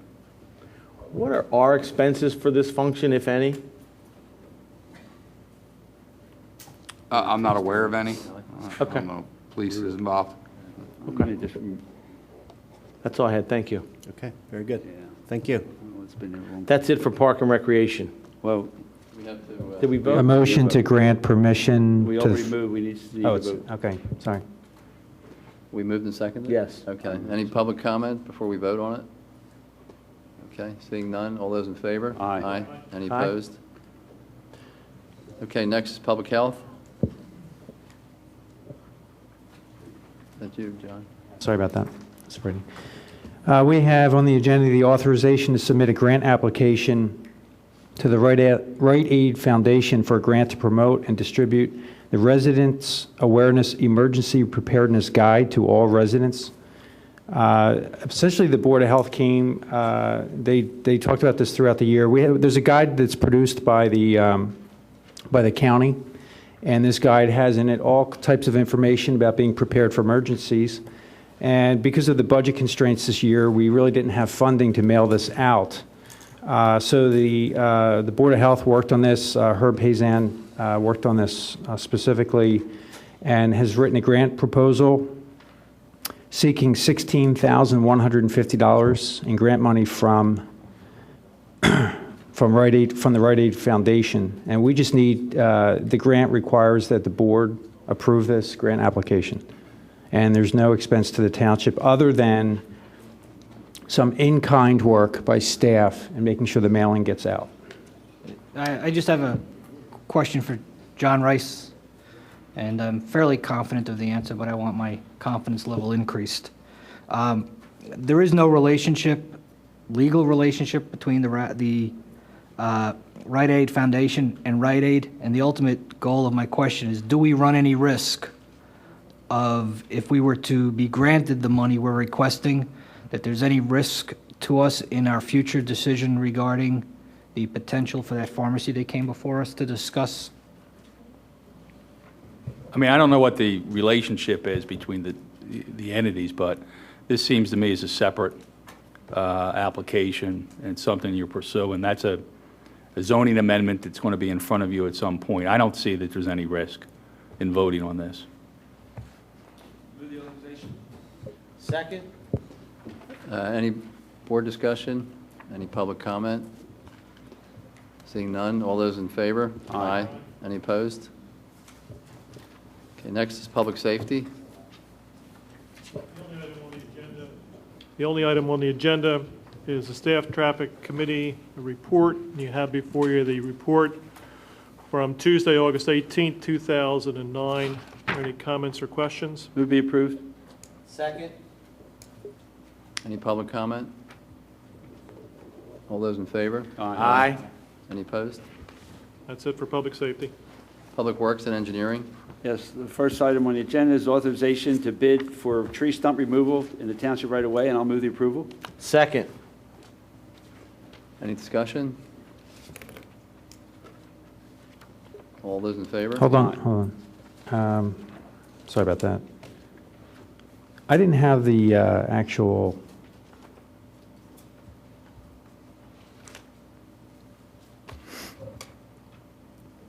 Is there an actual bid here, or is this just to put it No, out we're to bid? selling. Authorization to go Board, bid. Public Work Department is Okay. seeking authorization from board to Yeah, sell I just didn't 5 old recognize- vehicles using, No, this is the bid. This is the bid for trees. We've gone around the township. We've marked all the hazardous trees. Bill's counted them, and we're going out to bid for it. When we get the bid back, we'll approve the bid. Okay, Or thank not you. approve it. How many trees are we talking about, Bill? I don't have the list in front of me, Commissioner Mahoney, but there's probably about 30, 35 trees that we're looking at. Depending on how the bids come in, if it does go over budget, we will try to do as much tree work in-house as possible. We pretty much do that every year, and we're probably at our max right now for doing tree work in-house.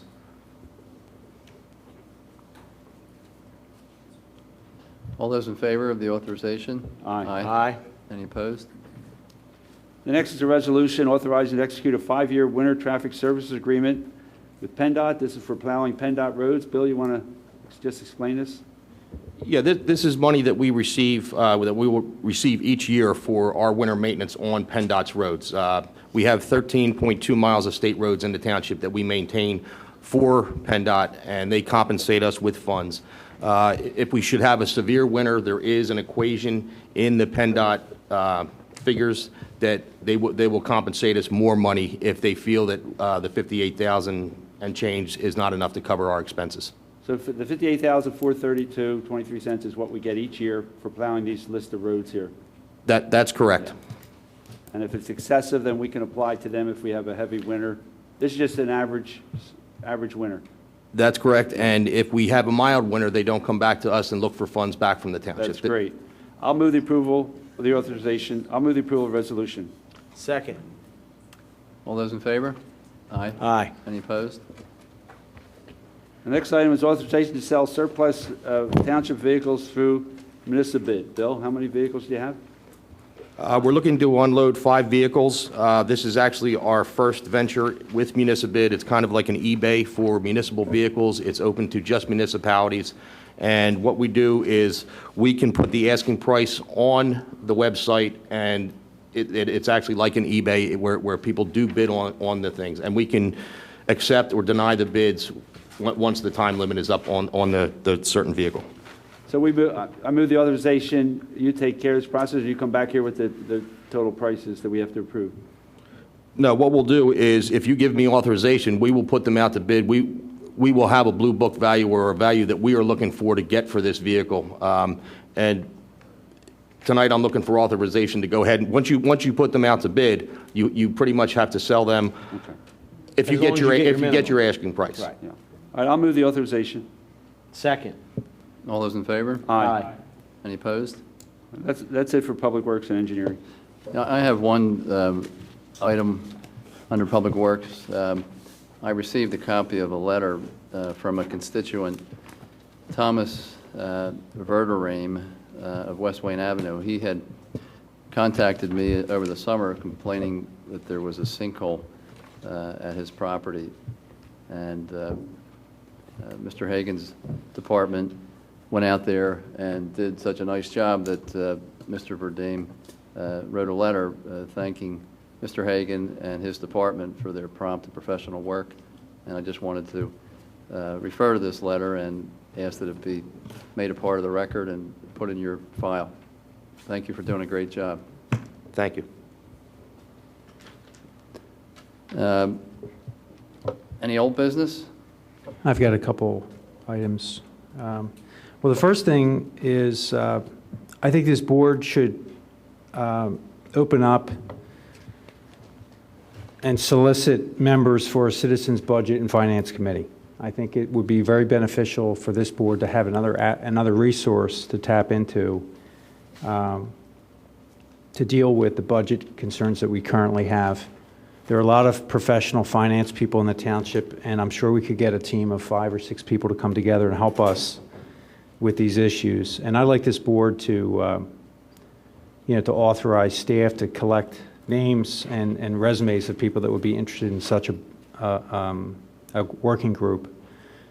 So I don't know how the rest of the board feels about that, but I think it's a good thing. We do have a lot of boards and commissions in this township that gives assistance on other issues, and I think this is clearly an area where we could benefit from it, especially this year and next year.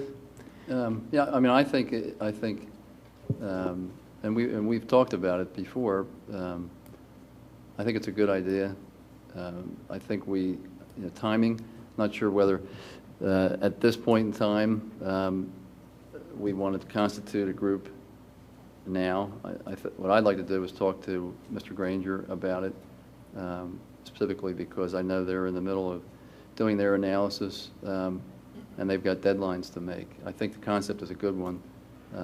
My question is the timing, and so I think it's certainly worth pursuing. Well, yeah, and what I'd like to see is at our next meeting that we actually can do this, because this is not to supplant the work of staff or the board. This is to advise the board, to give us another point of view. And this working group will not have a vote. They won't have a right, but they will be able to advise us. And that's the type of community assistance that this township benefits from in other areas. So I'd like to see that happen. So maybe at the next meeting, this board could agree that that's a good thing, and John Granger will be able to facilitate that. So I'm hoping at the next meeting we'll actually do it. That's one issue. Another issue, I happen to live down the street from Villanova, and I consider Villanova a friend and a foe in some ways. I graduated from Villanova. I live near Villanova. I use their facilities as a Friends of Villanova. But they have recently changed a policy that allows tailgating. And they will now allow tailgating to occur 3 hours before a game and 1 hour after. And they will allow consumption of alcoholic beverages on their property during this time. And apparently this was something that had happened back in the 80s, and apparently 15 years ago, they struck the policy. They were having trouble. And I don't know if the police department was involved in that or not. They have their own security department. But on the cover of the Villanovan, there's a picture of generally the mayhem that, I call it mayhem. The kids probably call it fun. But I'm all for people responsibly having alcohol and enjoying a game, but I don't think the residents of Radnor at any point imagined to have tailgating going on in their township. And I will reach out to the university and ask them to reconsider this policy, but I just want to share it with the board and with the public, because I think it's important to know that it just happened, and there hasn't been a problem yet. And I think it's a good time to bring up the discussion. John, they do have tailgating for season ticket holders behind, and they've had that. I know, but now they've opened it up to anyone. Well, I'm just saying they've had tailgating all along. Now they're going to move it across the street. Yeah, they're going to move it across the street to Pike parking lot, which is actually adjacent to 2 neighborhoods.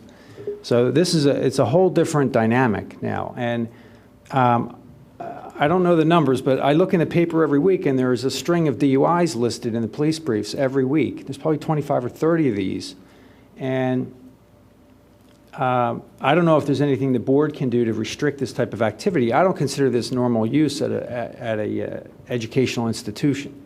Well, I mean, many institutions of higher learning have tailgate parties in their parking lot. I know, and I would venture to say that they have them at Radnor High School before football games, and if responsibly done, is a very normal thing for adults of legal age to have a beer and some food prior to a sporting event, as well as afterwards. Now, drunken debauchery in the streets is a different story, but I don't even know if that's what we're talking about. I think that we should ask our police to let us know what the situation is like. When I was a student at Villanova, they had tailgates, and I don't remember them being anything I really don't. I mean, you can laugh, but it was Actually, Villanova. well, maybe I can It tell really you- wasn't a big deal. Actually, Enrique, were you there 15 years ago by any chance? Long before that. Yeah, okay. And they Because really maybe weren't that a big explains. deal. Now, again, I don't want any problems. And I know that parking lot is bordered by a very large grass field before that neighborhood and a set of train tracks behind it. And Villanova's been playing football there for probably close to 100 years. And they've been drinking beer in that parking lot probably since the first football game. So my suggestion would be to have our police monitor the situation and give us an opinion on what they think is going on. We have been getting DUIs from Villanova students since the DUI law came into place, and we've been getting them from non-Villanova students. And I think 25 to 30 a week is a little bit exaggerated. But, that's my suggestion is, I agree, we should keep an eye on it, see what's going on. I don't want any craziness, but it's usually not a big deal at Villanova. And oftentimes, it's more alumni that come back as adults or parents of students that are actually hosting these tailgates. So, barbecue. Again, Barbecue. what raised my concern about this, again, I should put the picture up on the table here. There are no parents in this picture. This is, young college students, and there's probably about 300 beer cans on the ground. And now this is probably not the typical event, but this is their, quote, tailgating. And this is the Villanova, and this is not the press, the general press. This is actually the college newspaper doing this. And, I don't know what the purpose of the picture was other than to sell or get people to read their magazine. So, but it concerns me. I think we had another issue with Pike Field. When we approved, and I wasn't on the board at the time, I think the board approved conditional use of that field and the limited sound system use. And I get complaints from the residents who border Pike Field almost every event because it's in their backyard. And now we have, the potential for a party going on there at every game. So I guess I'll ask Bill Martin maybe to reach out and or John Granger to reach out to the university just to start a dialogue over this issue to find out what's going on. Because I don't believe the school came to the township and sought approval or permission or even a blessing or any type of dialogue occurred. Yeah, what I'd like to do, I guess, Lieutenant Antonini can talk to the chief and see if we can set up a meeting with the police and their campus security and some administration officials, just to make sure we're all on the same page. What Ask needs to be done Lieutenant a over question. Do we have any more issues than usual? Just to let you know, we became aware of the new tailgating rules after they put it out there to their student and alumni, and immediately I was included in a meeting post-haste with Villanova Security. Give you a little bit of history. There was tailgating in the West Main lot for the opposing team, and I think what Villanova did was move it from the West Main lot into the East Main lot, trying to control it a lot more than it was in the West Main lot. West Main lot's a huge lot. They were spread out. It was getting harder to control. It was getting bigger and bigger. So we have been involved in talks and concerns, mainly crowds, the drinking, and again, parking issues per se if you start limiting spaces within those lots. This game this weekend, we did put extra officers on. We told Villanova we'd be putting extra officers on because of the tailgating. And this weekend actually went fairly smoothly. What they're doing is pretty much for the opposing teams coming down for their tailgating areas. They're trying to limit it, no bottles. They're trying to restrict who's going in there. Now, with that being said, nobody 21 or younger is allowed to walk into the lot. However, people can drive in to that area even if you are under 21. But with that said, we are addressing some of the issues. I did talk to Mr. Tedeschi, the director, and Mick, the director of the athletics, and we're going to have another meeting to discuss the problems that occurred.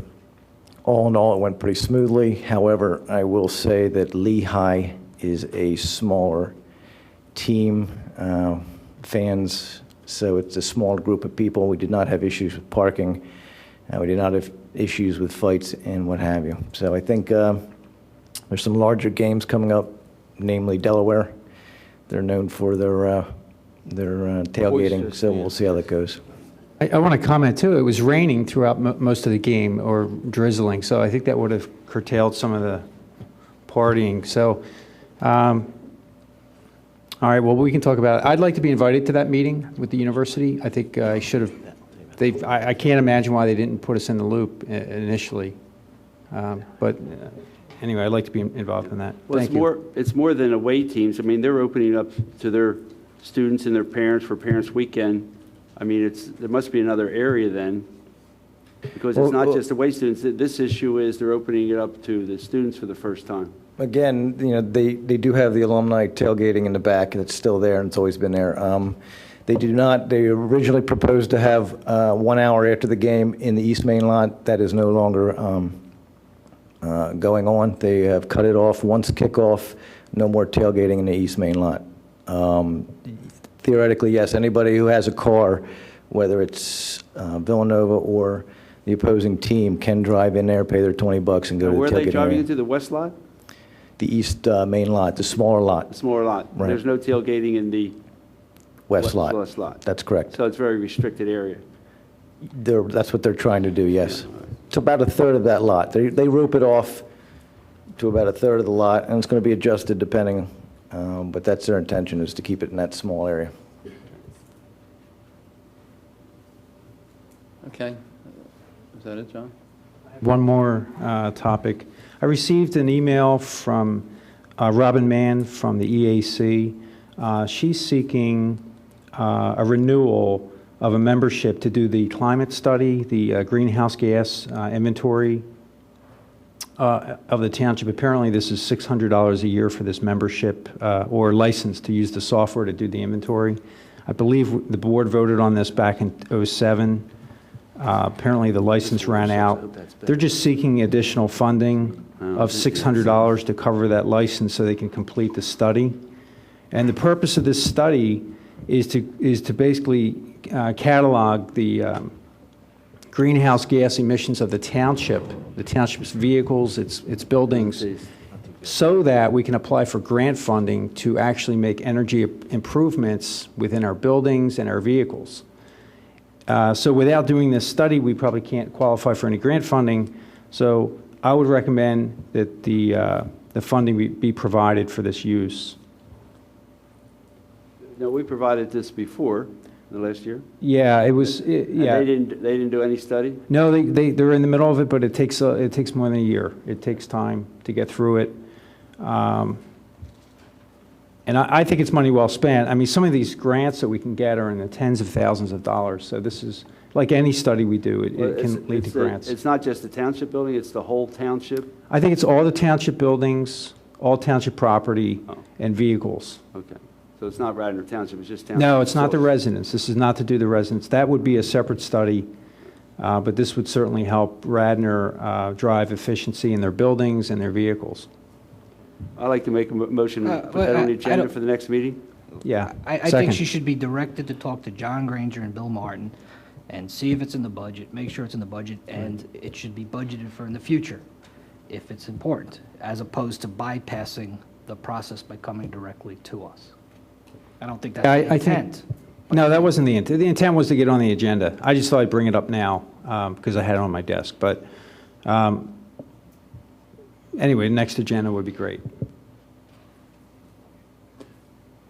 Anything else? Well, we don't, they can discuss it with John Granger. No, I mean, I think it should go into the budget process, like with everything else. There's actually, for all I know, it's in the budget. I don't know. I will discuss it with John Granger. He'll make a recommendation to us.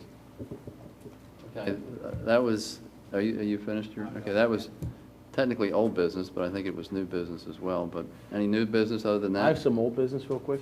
Okay. Lieutenant, can you just give me a brief update on how things are going with the one-way of School Lane? I was pretty interested in that, and with the middle school starting and all that. And supposedly they were going to close it for 3 to 6 months, I think was and we have to be at least 2 months into it. I wonder how that's progressing, what kind of issues that's created for traffic down there, and what are your thoughts? Well, obviously, in the beginning, it was a learning curve for people. Right. We did as much as we could to try to educate them. I think violations are few and far between at this point. We did have an issue not too long ago where they had to close down the street for a little bit to start foundation work. And of course, I won't speak for Mr. Malloy. They're doing the sewer work at the end, so there's a little bit of getting used to there. But all in all, it seems to be working at this point. All right. And Dan, are they moving along with that project so we can reopen that both ways, hopefully soon? They've installed a sanitary sewer and a storm sewer. Okay. Both had to run partially down Luella Avenue. Right. The one in School Lane's been installed. They still have to install their stormwater management system, but that's going to keep them on their property. But it is moving along. They did have some issues that we got past, namely some conflicts with some fiber optic cable. So it is moving fairly well. I don't know exactly what their timing's like right now, but I would say generally it's moving fairly well. But if you could just keep it in their mind that we want to open that both ways as soon as possible, and then we get that structure built and get out of the way so the rest of the residents are not inconvenienced by that building construction. Absolutely. And I'll just mention that there are some people that have discussed leaving it that way once it's done. I was just going to say that, actually. Maybe. A number of folks that use that a lot and who live in my area have said, actually, they kind of like it the way it is. So I think it's an interesting issue, and I guess we'll see what the result is over the next few months. There's always something. Yeah. No matter what you do, some will like it and some Right. won't. Okay, any other new or old business? Okay, public participation? Gentlemen. My name is Andrew DeMeo. I own a property at 250 Conestoga Road, and the reason I'm here is just to begin I know that you guys are tabled the conversion of C1 to C1A, but I was made aware of this with the first public meeting, and it developed the changes for the C1 to C1A, and they kind of thrust this upon us, and I thought it was interesting that something of this magnitude would be drawn up without the participation of, two of the largest land tracts that are involved in this. So that was an interesting thing, number one. Number two is I really just want to say that after I became aware of this and been involved in the 3 public meetings, that I've had some estimates to what the property be valued now at C1 to what the property be valued at C1A, and it's about 1/3 the value of C1A.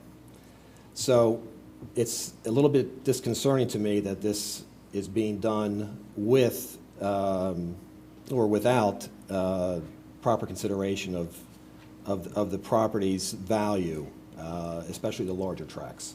So I know Mr. Adelberger, but he has his own problems with the zoning that he has. But at the same time with my property, I'm just want to come, introduce myself, make you aware of my concerns, and as this moves forward, try to participate in the process as best to my ability. So I just want to introduce myself. So thank you. Okay, thanks. Any other public participation? Seeing none?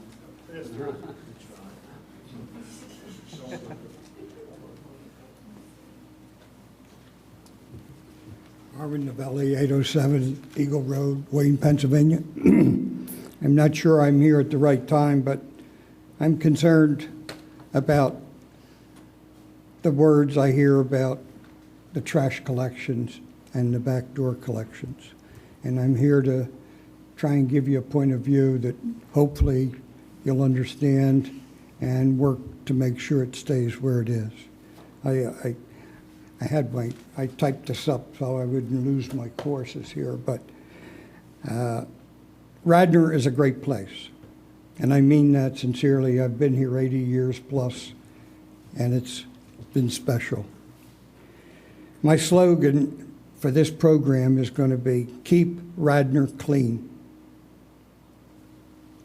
We have many different priorities, the trail, the playgrounds, the parks, the new sports center, all items that we enjoy and we appreciate them. And they're all tax money backed.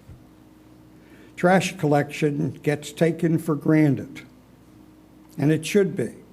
For many years, we have grappled with this question, and we, the people of Radnor, always voted, quotes, for the present system, and if additional taxes were needed, it was always been chosen as a high priority for the residents.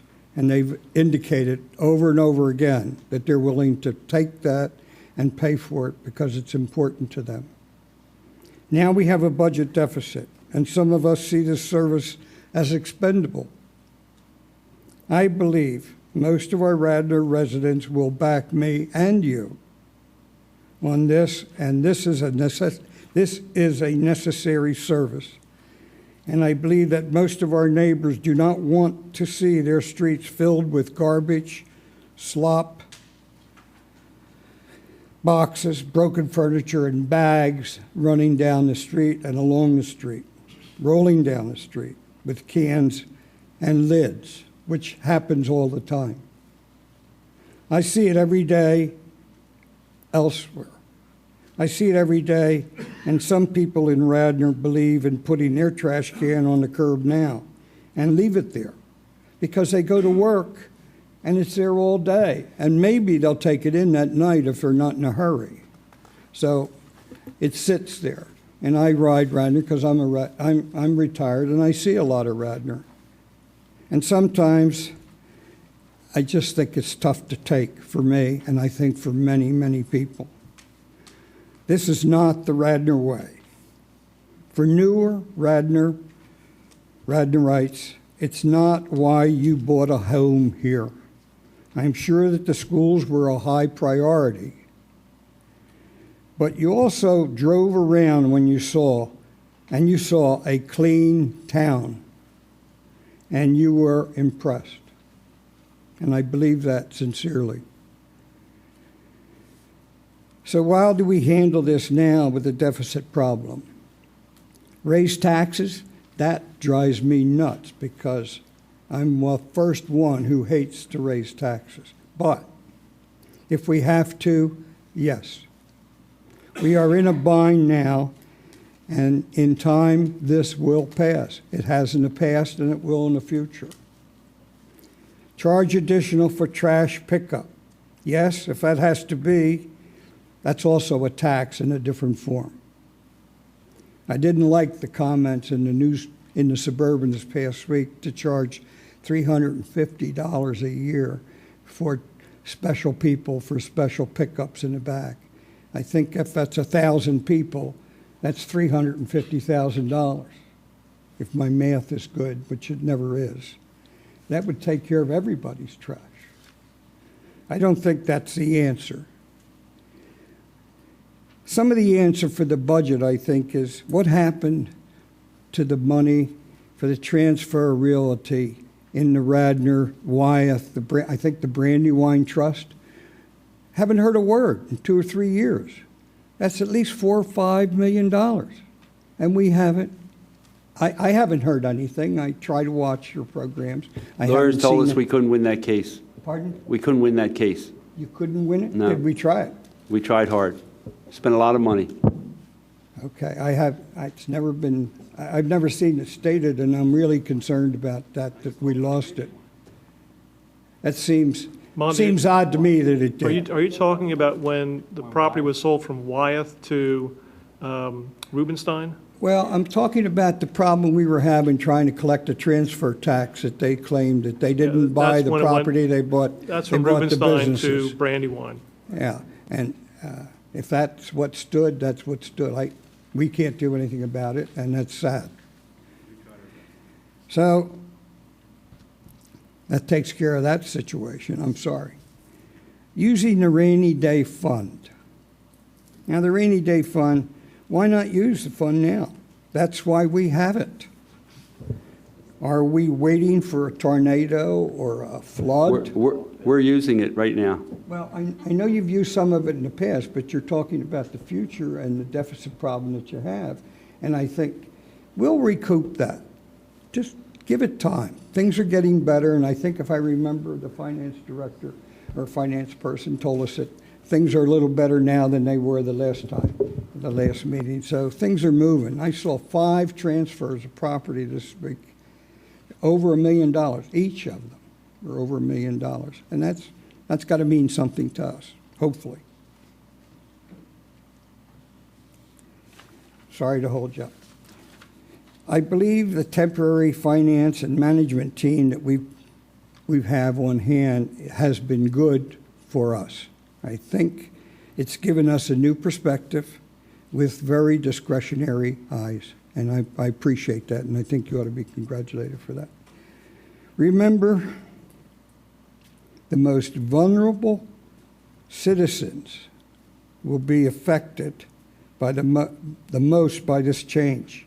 It will be difficult for senior citizens, me being one of them, and can be dangerous for children, because once these buckets and trash cans and everything are out there, the kids are going to get involved with it to have fun. And I used to be one a long time ago. Having our trash collected out of sight is one of the things that makes our town unique. Once we lose this, we will never get it back again. So let's all work together, as I say, and keep Radnor clean. And I hope you'll think about these remarks.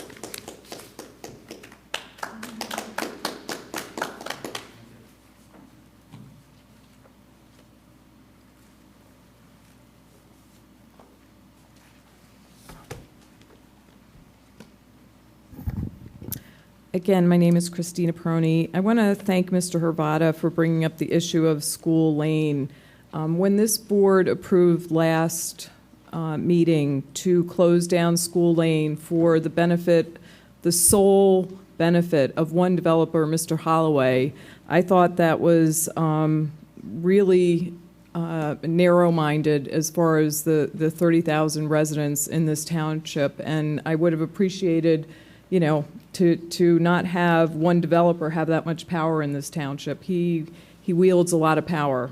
Anyway, so I appreciate you following. I voted for the safety of the residents. That's why I did it. You could have voted for the safety of the residents, but the point is, if he was able to buy that land on School Lane to develop something, then he should be able to build. I have done building. It means it's going to cost him a little bit more money, but why should all the residents who are unable to make that full circle on a two-way street have to supplement him, who is a for-profit business? And I agree, and that's why I'm going to stay on top of this. Thank you. I really appreciate this, Mr. Vada, because I think it was horrible to give one developer so much power. Secondly, I'd like to comment on the idea of forming a special committee, a finance committee. I think it's an excellent idea. Mr. Cannon, Commissioner Cannon, for the last 5 years has been requesting that, and had we done that, we would have hopefully not been in this position where there was total disregard of taxpayer money and actual taking of funds that nobody knew about. So if there was some independent group... You know what, Christina? That wouldn't have stopped that. Well, yeah, they would have. If I could have seen what was going on in the budget, some other group of, if you had 10 people who had access... But you didn't see that. It was in the line item budget, and it wasn't discovered that way, and you know that. Okay? I know his wasn't discovered that way, but I knew, and you knew, because I kept coming to meetings, that something wasn't right. You knew something wasn't right. I knew something wasn't right. If I knew something wasn't right, that's well, not true. If you didn't, then... You can rewrite history if you want to, but let's talk about what you want to talk about. Well, Thank you. We'll do. It's public comment. Yeah, it's your absolutely. opportunity to make comment. Thank you. And technically, it should be on agenda items that are in front of us. Oh, I thought this was the... Well, public comment is supposed to be the very public comment end. relating to items on our agenda. If you want to talk about something else, fine. Thank you. I appreciate it. That was my point. Thank you. Talk about something else. Recently, I have been looking at the paper, and as we all know, Mr. Bayshore, the former manager, it's been reported in the paper that he awarded himself $600,000 in bonuses without any authorization. It was Not true. reported. That's not true. It is actually true if you read this report. Himself, 600,000? If you let me finish, it says awarded payments to employees, including himself, No, that's without different. authorization. That's different. You said himself. Okay, sorry. $600,000. Thanks for catching it. Sorry. It's a little different. Sorry, I didn't mean to do that. Okay. I'm sorry. To employees, including himself. There you go. Thank you. It says that the township owes nearly $4 million in benefits who are allowed to bank hundreds of hours in comp time, sick time, vacation time. Radnor's sleeping monster. And then most recently, it was reported that Mr. Bayshore lost, fortunately, his claim for unemployment because of willful misconduct. In other words, it says that he didn't disclose that he was taking annual lump sum bonus payments. Now, these bonus payments and other things Mr. Bayshore was giving himself, I personally would call something like that stealing when you take unauthorized money. So I would like to ask this board, based on both of these documents, which the board paid for Mr. Morris to investigate Mr. Bayshore, one of the recommendations in this says to start collecting funds from Mr. Bayshore. So I would like to ask, is that something that we are looking at? Either his money for his house that we gave him, money that he took for bonuses that he wasn't allowed to take, or I would call that, again, stealing, that's my term, or money he gave to Mr. Blake, the former solicitor, that was unauthorized and documented in this report. Are we doing anything to get this money back? I mean, it's hundreds of thousands of dollars. What are we doing? We're going to pursue every avenue we possibly can. A lot of it hinges on the forensic audit, which is not completed, but it will be completed very shortly. So once we have a third-party expert tell us the facts, then we can move ahead with other remedies. Okay. You have this third party, I mean, I understand the forensic audit is going to come and probably say a lot of the same stuff. You have this documented by a third party, that he took money, he gave money, he did things without anybody knowing, he took taxpayer money. And I would just ask that we don't keep putting this off. We need the money, and it doesn't belong to him. It doesn't belong to Mr. Blake, and it doesn't belong to other people who got money without authorization. So I would ask this board to not drop that and to please follow up on that issue. We need the revenue, and, you know, the taxpayers deserve to get their money back. Thank you.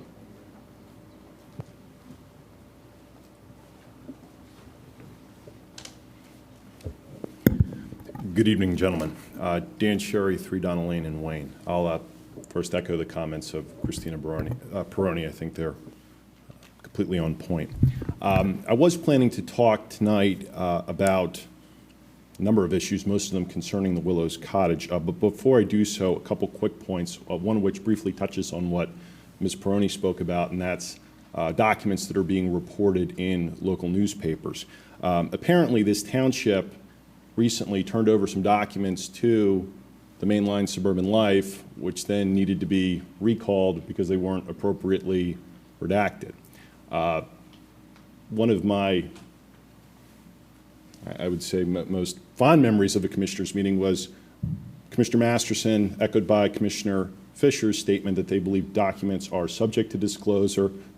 Almost all documents are subject to disclosure. I agree with them with respect to that, but when these types of documents are turned over and then have to be pulled back, it seems to me like somebody isn't perhaps doing their job as carefully as they should be doing. I would ask that with respect to disclosure of documents, handling document requests, determining whether or not you disclose documents, that you take that very, very seriously. Second thing I'd like to briefly talk about is the appointment. Mr. Shapiro, I don't know you. From your comments tonight, I glean that you are a lacrosse coach and that you've lived in Radnor for 10 years. As a general rule, I find that taking an interim appointment with then the goal to run for more or less permanent status at an upcoming special election to be extremely misleading to voters, because it creates the aura that the person is an incumbent when in fact they were merely appointed. Commissioner Fisher 2 years ago took a very strong stance saying that he didn't want the appointment for the 7th Ward. He wanted a temporary caretaker who would pledge not to run in the special election. I think that's an excellent precedent. Because of that, I was very unhappy when I heard about Mr. Nagel apparently seeking interim appointment. But based on the letter read by Commissioner Fisher tonight, my beliefs with respect to Mr. Nagel have turned to the positive if, when he initially submitted his letter and resume for interim appointment, he indicated to you that he was not interested in the position if somebody else was running. Was that in fact the case? No. That wasn't the case, but it was many, many weeks before any other applicant sent in. Many, many weeks. This has been going on for 30, it's not even 30 days. Oh, How do we have okay. many, many weeks? I'm sorry. I misspoke. Two weeks. I'm sadly, but unfortunately not surprised about that, but moving onward. A couple comments with respect to the Willows Cottage. I had understood at the last meeting that that was likely going to be discussed, the proposed amendment. Turns out that that's not on the agenda tonight. I imagine that will be in an upcoming commissioners meeting, but since that meeting, a couple of things have come to light which I'd like to share with this board. There's been a fair amount of talk about the idea of a Greener Partners farmer residing at the Willows Cottage and whether or not that farmer is going to be permitted to live there. It is a public building. The Conservancy has come before this board and has requested in July a lease addendum that would essentially give the Conservancy control over the entire cottage, for which they pay $1 per rent a year, with the understanding that they would be allowed to rent that space out to the farmer. It was pointed out at the last meeting that prior to July, in fact, throughout the entire spring from January, members of the Conservancy and the Conservancy itself have been representing to the public that the farmer is going to be living there. And I showed you at the last meeting 3 pretty unambiguous documents showing that the Conservancy has been doing that since January, despite the fact that it's not in the existing lease and despite the fact that none of you have, at least as a board, authorized it. Since that meeting, another document has come forward, and I bring this forward particularly because Commissioner Spengler indicated that he felt that the Conservancy perhaps misspoke. Here is now a 4th document, and this document I pulled off the internet today. The Skunk Hollow Community Farm has its own website, and I don't know if the cameras work, but they do. Lay it on the table. I'll lay it on the table right here. Just should be able to zoom in on. I don't know if we can. In the highlighted portion. It was difficult at the last meeting to see. The highlighted portion is going to be hard to read, Dan. I'll read it from it verbatim. But this is again, and you can see at the bottom, or you could see until I pulled it away, that this was printed out on 9/14/2008, and it says here, the Friends of the Willows Cottage have already initiated the beginning phases of an environmentally green restoration of the Willows Cottage, which will serve as the eco center for the farm. Weekly shares will be picked up at the cottage. Workshops and events will also be held at the house. And eventually the farmer will reside in the newly restored cottage. So that's the 4th unambiguous document put out by the Conservancy saying that the farmer is going to live there. So I would respectfully ask that this board tell members of the Conservancy to stop telling the public things that they're representing as fact when no formal action has been taken by the board. I don't think this is habitual misspeak. A couple of other things that were brought up at the last commissioners meeting, and that came down to compliance with the existing lease that you entered into in March of 2009. Commissioner Higgins in particular was very concerned about potential produce being sold at the Willows Cottage that was not grown on site, was potentially brought in from outside sources, and those items included beef and chicken and eggs. Subsequent to the meeting, some research was done. Greener Partners has its own blog, and on their blog they state, and again I'll just for the record allow this to be zoomed in, this is Greener Partners website. I'll pull that back. It says, twice monthly on Saturdays, we host our own farm harvest sale at the Willows Cottage in Radnor. featuring the surplus bounty from Skunk Hollow Farm, as well as grass-fed beef and free-range chicken and eggs from our partner, Forks Farm. Forks Farm, here's a copy of their website, appears to be a for-profit family farm. And they acknowledge in the highlighted section that, yep, sure enough, they are selling pasteurized eggs, chicken, and grass-fed ground beef at the Willows Cottage. It was noted by Solicitor Bryce at the last meeting that the terms of the existing lease, which I have here, are pretty narrowly confined with respect to what you can sell and what you can do there, and there's nothing in there about having outside family farms getting to use Excuse me, Dan. a publicly owned. I hate to interrupt you for just a second. Do you have copies of those documents for us? I'll certainly give you my copy. No, just give them to somebody afterwards so we can have copies made. Certainly. Okay, thank you. I think, has that practice been stopped? Yeah. That practice has been It's stopped. clearly a case where the cart's before the horse, right? Not to use that analogy, but. How so?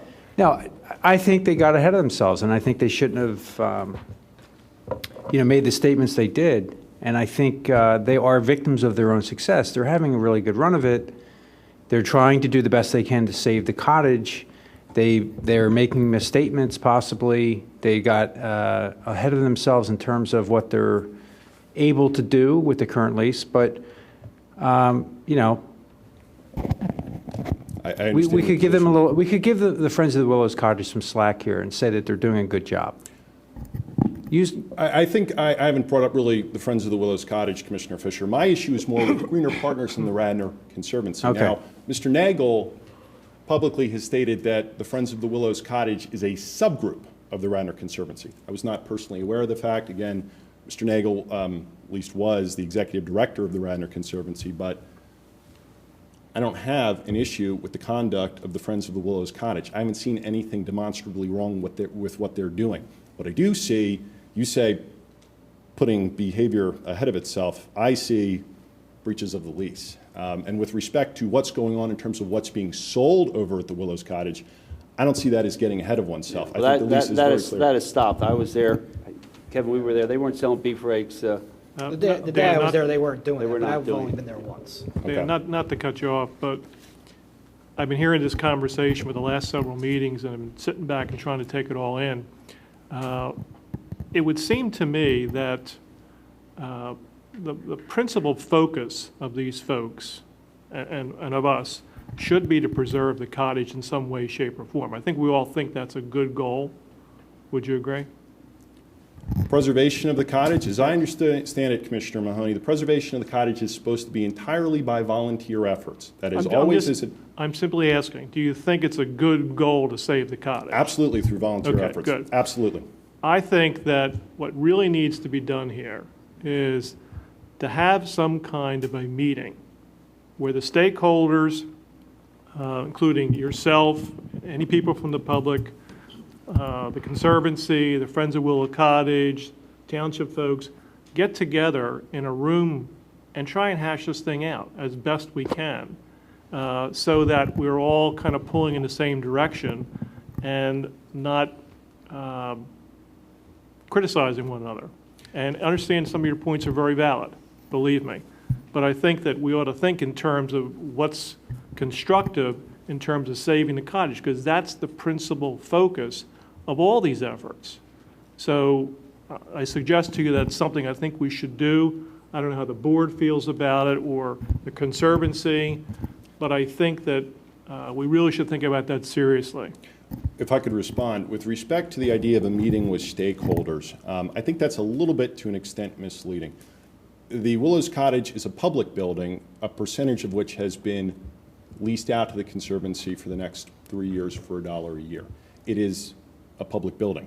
The stakeholders in that That's why I building suggested the taxpayers. are really, in terms of the control of it, in terms of running it out, and particularly, and I'll get to this, the rent proceeds, that lies under the discretion of this Board of Commissioners, not the Conservancy, not Greener Partners, certainly not Forks Farm, and not the Friends of the Willows Cottage. So I would say that, again, when this board is looking at this particular project, it should remember that all of this work is supposed to be volunteered. And while it certainly may be appropriate in a number of years if the Conservancy changes its current tactics and becomes a laudable tenant, then perhaps you look at giving them, you know, a more advantageous lease. It's already pretty advantageous. But getting back to this, in terms of conduct over at the Willows Cottage, I want to say that I was very happy to see that the leader of the Friends of the Willows Cottage came in tonight and asked this board for authorization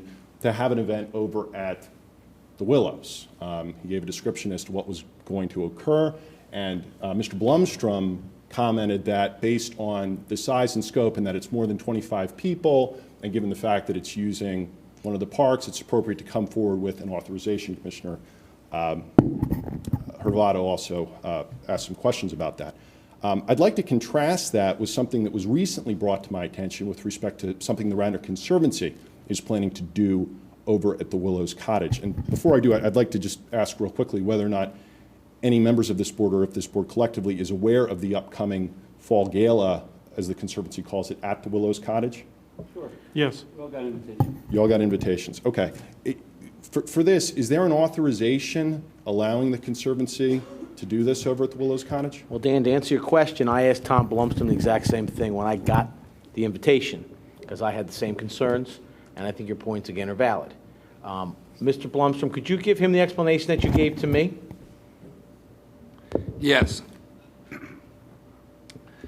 We received a request from the Conservancy to hold their event. It's strictly on the grounds that they lease. It's not something that's overflowing onto the park ground. I did discuss it with the solicitor and the manager, and it was something that we felt fell under the guise of the lease. Okay. Well, I have a couple comments with respect to it spilling over onto the grounds. I have the invitation here, if the camera wants to take a quick look at it. This is called Cocktails at the Cottage. That's the name of this particular party. Apparently you all got invites to it. But it's occurring at night, and with respect to it spilling onto the grounds, there's a provision that states, quote, "Please keep in mind when selecting your footwear, there will, italicized will, be grass and uneven surfaces." Sounds like it's going onto grounds aside from the Willows Cottage. It's also involving local wine, beer, specialty cocktails, fabulous music, and an incomparable view. Again, it sounds like alcohol being involved, going outside, walking around, and I don't see how this is distinguishable from what the Friends of the Willows Cottage came before this board to get prior authorization before they did it. I think that's very inconsistent on the Conservancy's part. I would also say that, you know, the fact that you're going to be having something at night in effectively a week and a half that's occurring outside on uneven surfaces with alcohol being involved is, in my mind, as a personal injury lawyer, potentially problematic for the township. So while I'm happy to hear that Mr. Rice has taken a look at the lease and sees that it fits within the confines, I have to tell you that I respectfully disagree. The permitted use under the lease states, tenant, that's the Radnor Conservancy, shall use the premises for growing fruits, vegetables, and other crops for sale or distribution to members of a CSA program to be established by the tenant and or its manager, as well as for educational programs to be offered to children and adults. I don't see how the drinking and music could possibly fit within those confines. B, and this is the only other section under permitted use. In addition, tenant may use the garages for distribution of produce to members of the CSA, as well as the educational programs to be provided by tenant and or the manager retained by the tenant to operate the CSA, and to the outbuilding for storage. Finally, the tenant shall have the right to plant demonstration gardens in the vicinity of the cottage at locations to be approved by landlord's director of Parks and Recreation, which approval shall not be unreasonably withheld, conditioned, or delayed. I don't see anything in there about these types of events. And I guess now the question is, because apparently they did go and get authorization, is the Conservancy paying money to have this event, or is it the position, and it certainly sounds like it, that this is within the terms of their lease and they're not paying anything for this particular event? Yeah, it's old. Actually, Dan, what's the date of the event? that you're referring to? September 25th. Here you go, Commissioner Fisher. Here's a copy of it.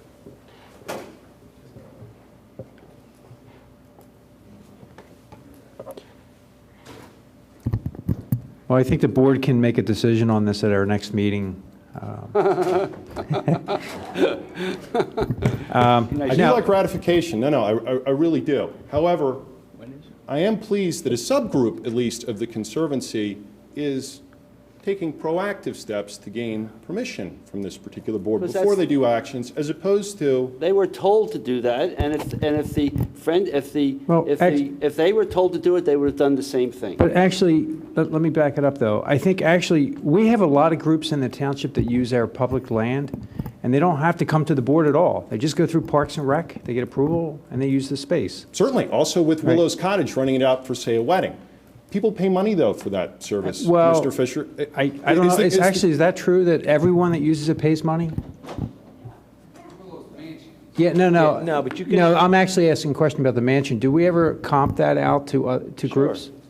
Okay, so what I'm getting at here, the use of this, again, if we remain focused on what this is about, it's about saving a building that is going to be 100 years old this year.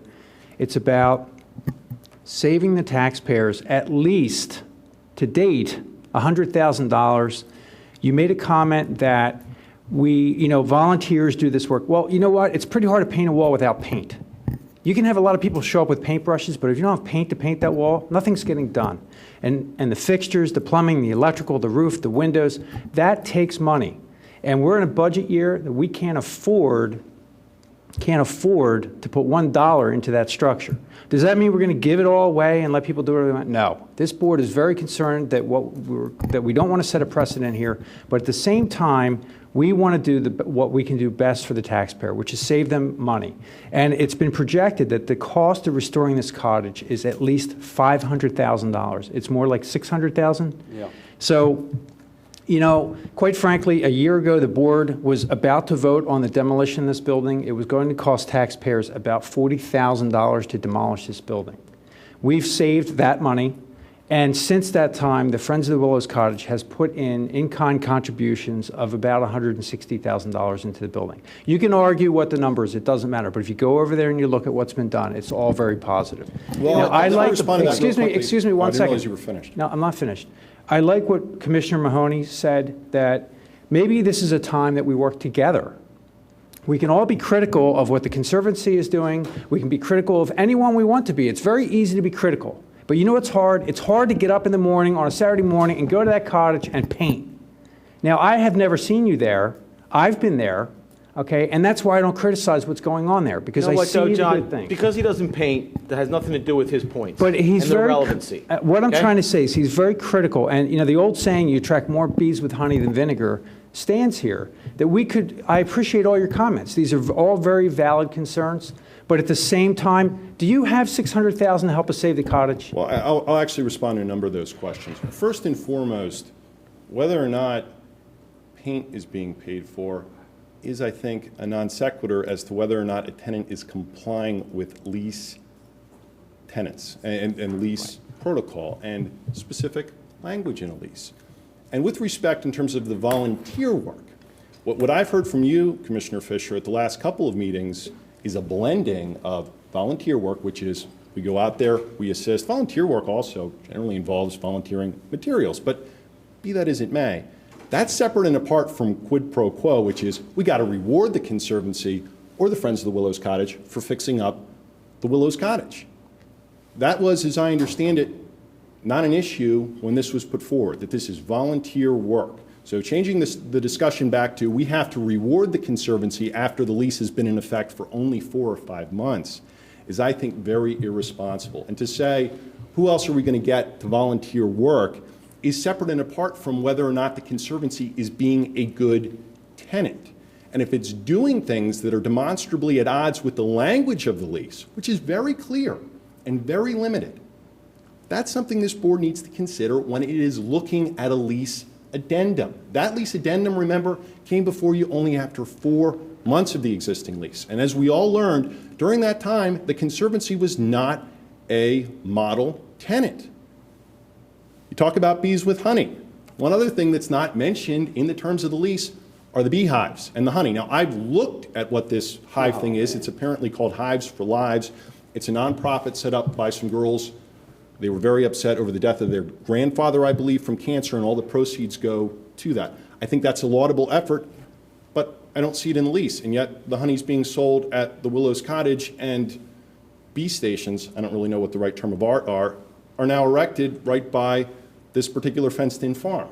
So while there may be many laudable goals, I think you need to set a very firm precedent that while you honor and you respect volunteer efforts, you likewise don't absolve people of their responsibilities under very clear contracts. Well, you know, do you get credit? Do you get lawyer credit for standing up here and going round and round on all these minute issues? I get CLE credit You bored the heck out of me. Since you asked a question about that, Commissioner Spengler, I don't get credit from coming in here and speaking on these issues. I would say that these are issues that commissioners should be independently looking at, and when they're brought to the commissioner's attention, I think a review of the lease is appropriate to make sure that this building, which is an important public structure, I think we can all agree, is being used for that which it was designed to be leased out. And likewise, when there are breaches of those leases, that behavior is readily corrected. I am encouraged to hear that Forks Farm is no longer able to use the Willows Cottage to sell its products. I think that's an incredibly unfair advantage over other local farmers if they don't have to go to, say, the Lancaster Farmers Market and pay stall fees or other fees to sell their wares. Commissioner Higgins wisely at the last meeting spoke about subsidies. I think that is an important issue, and as it turns out, it was an accurate issue because now we know about Forks Farm. I'd like to say, Dan, that quite honestly, I've been very disappointed in the Conservancy. It's an organization I've supported from the beginning, and I think their intentions are very good. I think their leadership has failed in this little project to some degree, whereas they have clearly violated issues of that lease. Okay? I'm not an attorney, but I know how to read that lease, and your points are well taken. I think when I got the invitation to their most recent party at an event at the Willage Cottage, that was news to me. And I would think as a commissioner, if we're going to be hosting if someone's going to be hosting a party at the Willows Cottage, that we should at least be briefed. Then I need to proactively contact Mr. Blumstrom, see if it's up to snuff, because I know Dan Sherry's coming in here to discuss this with me tonight. As soon as it hit my table, I knew Dan Sherry was coming in here to discuss it. And you know what? He has a valid point, okay? And we can all say that he's doing this for whatever reason you want, Billy, and try and mock him, but you know what? He's got valid points. And I think before we look at any future lease for that cottage, that's the leadership of the Conservancy should come to us and explain to us what their intentions are and tell us what they want to do, how they want to see this develop, because all their efforts are admirable, and they've all done a nice job. I think that some of the way that they've gone about it is questionable, and it puts us in a precarious position that I don't like to be in, quite honestly, because I don't want to answer questions and defend things that I know were not done the way they're supposed to be done. So what I'm going to say is, when they come back in to talk about the lease, now, from what I heard, okay, that they was off the agenda today because they were making some arrangements with the farmer, okay, and this was from Mr. Granger, that's why it's not on there. They were going to reevaluate their position. And you know what? There's a lot of smart people on that leadership board of the Conservancy, and they will reevaluate their position, and I have every reason to believe that they will come back to us with what they want to do in a professional, concise manner, and I have every reason to believe that their goals and their objectives are admirable, and that they will come back the right way. And I got to say, you've brought a lot of these points to light, and I got to thank you for your time and effort, because I know it's been a lot.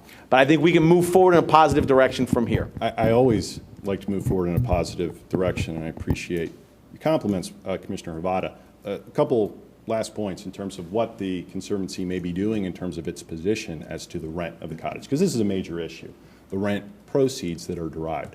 The first time this issue was brought forward, the president of the Radnor Conservancy, John Fisher, again with a C, not Commissioner Fisher, stated that the rent was going to be collected and kept by the Radnor Conservancy. Commissioner Spengler stated that he thought that was fine.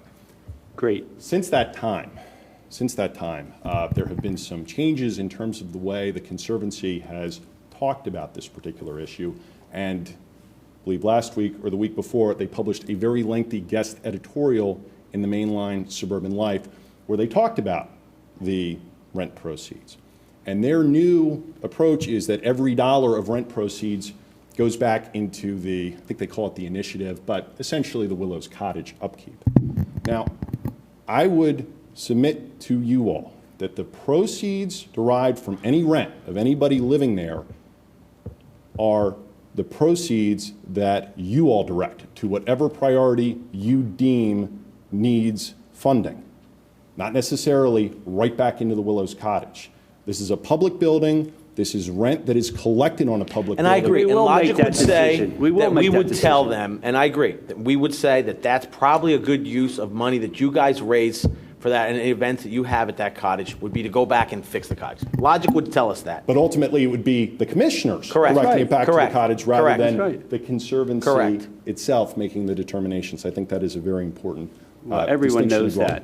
Oh, really? Everybody knows that? Yes. How does everybody know that? Where does it Because- say that in the editorial? It says that the commissioners make the decision. It We does. know. Where? I didn't read that, but I can tell you that the commissioners are going to make that decision. Now, this is That they the can't second do that. time in subsequent meetings that you've been very, very forthright in terms of what conservancy motivations are. I would ask that if you're going to make a statement like that, you have some evidence to back it up, because I have the plain I language do of have the evidence. editorial. I'm a commissioner that's going to vote on it. Okay. And Well, I I have do hope that control. the commissioners do vote on it. And the last point that I would say with respect to this entire issue is that one hopes that moving forward, all of these issues, from lease compliance to unauthorized use, is something that the Board of Commissioners proactively brings up. These are important issues. We have limited historical buildings in Radnor, and I also wanted to clarify one other thing. At the last meeting, I asked about whether or not, as per the requirement of the lease, the Conservancy had acquired insurance to cover it. The response was, I don't know. Mr. Rice stated that I could ask. Your online website, sir, is difficult to contact you on, and your email address isn't on the Radnor government page, but I asked Commissioner Fisher, who suggested that I do a right-to-know request. Which is, that's the usual way to get those Well, the documents. thing is, that right here, when the manager report for the fundraiser that they're having there, they will supply the insurance certificate. Okay, so Yeah. the insurance has already been acquired, and it's been acquired since March? That's what the manager Yeah, says. there's. It has been? Mr. It wasn't- Mr. Yes. Blogstrom checked Yes. after your Okay. question. After your That's question, I excellent. checked, and I got the information to the solicitor, and we made sure everything was appropriate. Good. Again, I'm pleased about that. I don't like to be overly nervous, but the fact that, again, this is an event that's occurring outdoors at night on what has been specifically referred to as uneven terrain with alcohol being provided, I'm always concerned about exposure to the township. So thank you for addressing that. Just following up on my earlier suggestion, I think that Mr. Sherry's points, as somebody indicated, are valid. It raises some concerns, and I do think that members of the public who have an interest in this, the Conservancy, the Friends of the Cottage, and this board, staff, should get together, meet, identify the issues as you've tried to do, and try to work towards a solution. I mean, we can sit here in a public meeting and talk back and forth, Dan, but I think, moving forward, if we want to save the building, which should be the focus of everybody, to do that is a good thing. And I think we can start by having a meeting, identify the issues, and work towards resolution. Thank you, Commissioner Mahoney. Come on up.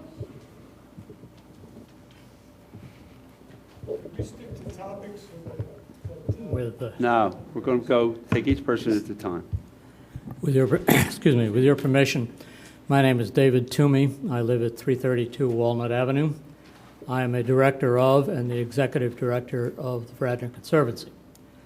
In response to Mr. Mahoney's comment, we are more than willing to meet with Mr. Sherry, with members of the Board of Commissioners, or with anyone else to discuss any aspects, any concerns that anybody may have with respect to the Willows Cottage or anything else having to do with the Conservancy. We are open We do not make money. We are certainly not making any money at the Willows Cottage, nor are the Friends of the Willows Cottage. The goal here is to preserve it. Does the Conservancy publish their financial statements without request? I don't recall ever seeing it. They're on our website. Are on your website? Yes, sir. No, Okay. not on the website. They're on, GuideStar. Okay, I'm corrected. And if you want them, Kevin, I'll send you a PDF. Thanks, John. If you would What do is that, it on, please. Dave? What's that? What is it on? GuideStar. I think John volunteered to send it to. So when What's you send it to me, if you could- GuideStar? Is that a website that posts, All charitable organizations have their financials on? Guides, Pennsylvania. they're required to be Okay. open books. Just a couple of additional points. First of all, the lease covers not only the building itself, but the area immediately around the cottage, including that area that will be used for the gala. We have indemnified by agreement the township in our lease for any liability that might arise as a result of the cottage, and we do have insurance that insures the township as an additional insured. And with respect to any future lease provisions, the reason that they are not on this agenda and have been put off is because we are having discussions with Mr. Rice and with the rest of the staff, and it will come before all of you for your approval, and these things are being worked out. It's a process. We're following it. We're following it with respect to your judgment and your final decision on these terms. Thank you very much. Okay. Any other public comment? Mark Janisek, Villanova resident. Some of these recent discussions just brought to my mind that there are a few minor announcements, I would say, and it's going to speak specifically to Mr. Mahoney's point. You may be aware in the past that we were, the Friends of the Willows Cottage were awarded the Delaware County Preservation Award for our community efforts on the cottage. That was an announcement that we made many months ago. In addition to that, you may also recall that we were awarded, we, the Friends of the Willows Cottage, were awarded the Henry Jordan Foundation Grant. And what the Henry Jordan Foundation Grant speaks to exactly what Mr. Mahoney asked about. We just received that grant this past week. And what that grant, our executive committee at the Friend of the Willows have decided to do is use it to have a professional facilitator, in fact, engage the stakeholders of our community members, the Board of the Commissioners, the staff of the township, to, in fact, have a facilitated brainstorming session to, in fact, address every one of these questions that we hear on these meetings. So I wasn't going to bring this up, but Hank, Mr. Mahoney, thank you, because I would request the Board of Commissioners help support, as well as Township administration, get this message out. We have not picked a date yet because we just have agreed to utilize that funding for that exact point that you made. So not only is the Radnor Conservatives and the Friends of the Willows willing to do that, we are willing to fund that effort to have it professionally done. So I would ask again that the Board of Commissioners and the staff, we will create some dates and look for your support to help facilitate getting that message to the entire community so that we can in fact achieve exactly what Mr. Mahoney had requested. So that's an announcement. And then one last announcement, I'm not sure if you all were aware of, that we also received not just a Delaware County preservation, but we recently were awarded a state Pennsylvania Conservation 2009 Community Initiative Award for the community efforts that the Friends of the Willows Cottage have done in engaging our community and restoring the Willows Cottage. And that's not just a local, that is a statewide award that we recently received. Myself and Ted Pollard, one of our fellow community members, are going to Harrisburg this Thursday for a big shindig to accept that award on our community's behalf. So, thank you. Thank you. I'd just like to make one brief comment. Harry Waldron, Boxwood Road. Just to give you a compare and contrast over Lower Marion and how you've treated what I say vendors, because they are selling food out of the Willows Cottage when they in Radnor Township. There is a farm to market in the parking lot in Bryn Mawr near the post office. Those vendors pay for the amount of time they take up those parking meters. I mean, everything that they sell there, Lower Merion taxes, gets the money from. So it's not really an issue of, yes, it is great that they're going to restore the Radnor Cottage, but what if you open this up to many different groups and turned it into a money-making proposition and use that money to restore the Willows Cottage? What it always just appears is that it's friends of the board, and we're going to treat our friends a little differently than we treat other people. And I think that's the one area you just need to consider as you think through this. That's all. It's not that anybody's doing anything wrong, but I do think you should ask all three of those entities to take off the fact that they sell food out of the Willows Cottage, because that is against your lease. And it's not something I hear any of you saying you're really entertaining as you go forward. So that's my comments. Thank you.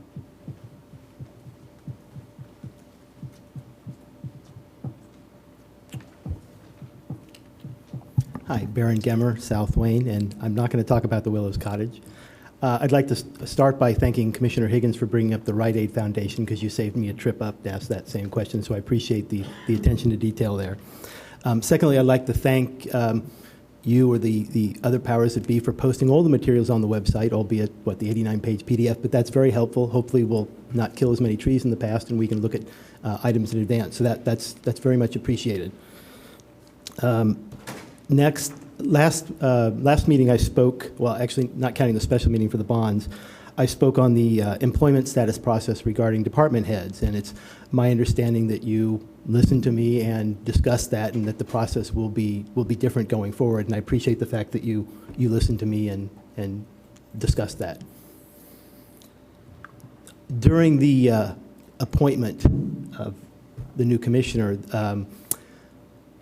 I know that it's inherently political in terms of some of the voting and things, but I would just ask that in terms of saying I'm going to support so-and-so, or the case might be, that you hold yourself to the same standard you would us, the public, during public participation, and not getting into the true political nature of that. So I don't necessarily think that'll happen again, but we don't want person after person come up here saying I'm supporting so-and-so for the election. That's not the purpose of public comment or comment on other things.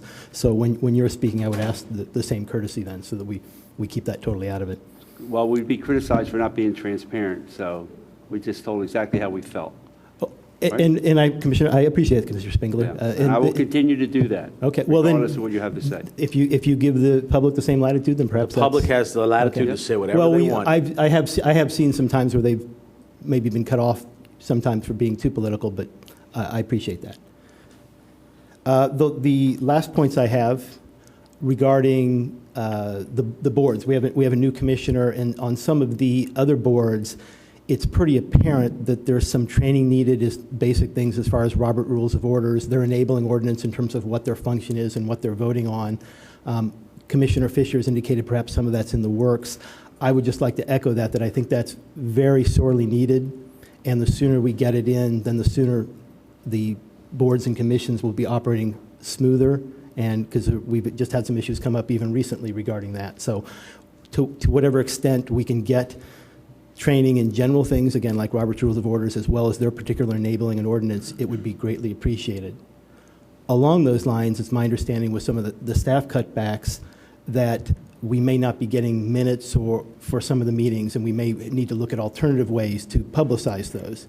And even post more things. Like right now, nothing's posted for zoning other than the agenda, and for HARB right now, there's a discussion that there wouldn't be minutes, and the COAs, the certificate of appropriateness, aren't posted. So it's becoming very onerous for the residents to kind of figure out what went on at a meeting if they missed it. So I would just ask that we look first at the issue about is there alternatives if we have to not have staff there taking minutes, so that we can still have records of what's going on at the meeting, and to the extent possible, whatever produced at a meeting, albeit minutes, be it zoning hearing decisions, be it recommendations from planning, that they, just like you did gratefully with the agenda tonight, get posted for the public to be able to see without having to go through a right to know request.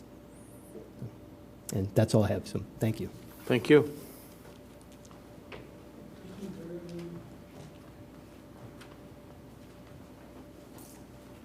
Jim Schneller. I'm sorry to speak again tonight, but I think it's worthwhile. I think the cottage issue is really interesting, and I appreciate the argument on both sides. And I'd hope the cottage mainly would be kept historically as it always was, in other words, including the grounds. And I thank them for opening discussion with the public, and I hope it's resolved amicably. Ms. Perone also made a point about the budget in general, and I wanted to ask the obvious question: is there any chance that we can go after the former employees? I don't ask for legal discussion, but I want to encourage the board to take any toward action possible. I'm not an attorney, but if the employees were aware that Mr. Bayshore was in error, and it really must have been difficult for them not to know, then when they received that bonus money, they received it in a partially negligent or intentionally wrongful way. And I want to encourage the board to use all means possible. I hope this doesn't sound like too sword-like a solution, but it is money, and knowledge of wrong can always be a great support for some kind of action like this. And finally, what I came up to talk about is the fact that I've just appealed 2 issues to the Supreme Court of Pennsylvania. And I wanted to tell the board in 2 sentences each case why and how I feel about it. The one case is that it was the original zoning board approval of the designation of a third leg of Owens Lane as a street. Excuse me. Are you talking about litigation that you've instituted against the township? Ongoing litigation. I think it's inappropriate for you to even raise this issue because you're talking to the people who are on the other side. However, I believe it's a township-wide issue. Mr. Rice? I think Mr. Schneller can, under public comment about whatever he wants to comment about. We're not going to discuss the litigation. He has so many cases that have been filed against so many people in the township. I'm not sure which one of these he's talking about. But, Jim, if you could just make your points on that. I disagree, Mr. Rice, with the fact that you would say so many cases. And I can keep them limited. And I'm talking about 2 of them because these 2 have gone so far and show the point I plan to make. Everyone's aware of the fact that the entire Bloomingdale Avenue issue started because the zoning hearing board gave a permission that ultimately allows an internal driveway, which isn't part of the code, which designates a grassy dirt path as a street, and which allows essentially 5 lots to be cut out of a nice West Wayne neighborhood, prior 2 lots. We're talking about major changes. I appealed it because no other party stood forward. I think the board's aware. I hope the board would make their awareness more apparent by not holding their litigation discussions in executive meetings. I think they'd be appropriate at least part of the time out here. I've appealed it to the Supreme Court on the basis of my standing, which means that the entire issue of that appeal and the appropriateness of the zoning board hasn't even been looked at. And I wanted the board to know that through all the succeeding efforts made by residents to oppose this development, it's just unbelievable that you might be spending litigation fees on continued opposition where it is a historical district. And I'm pleading with you that rather than continued legal expenses, and it must be strange for the opposite party to be saying this, but I'm also a resident, can't we resolve this? How can an individual be permitted to go in there and chop up 2 lots into... Mr. Schneller, if you have a settlement proposal, it would really be more appropriate for you to put that in writing, because the board's not going to discuss settling any of the cases that you've filed appeals on. So put some kind of settlement proposal in writing, and it'll be distributed to the board. But you're the only one that's filed appeals. So any money that the township's spending, it's because of your appeals. Well, we have to understand that there is a reason for them. The second appeal is on the same standing matter. If I was a represented person this would be resolved in some kind of probably back and forth manner in a court. I've been tossed out because I did this on my own.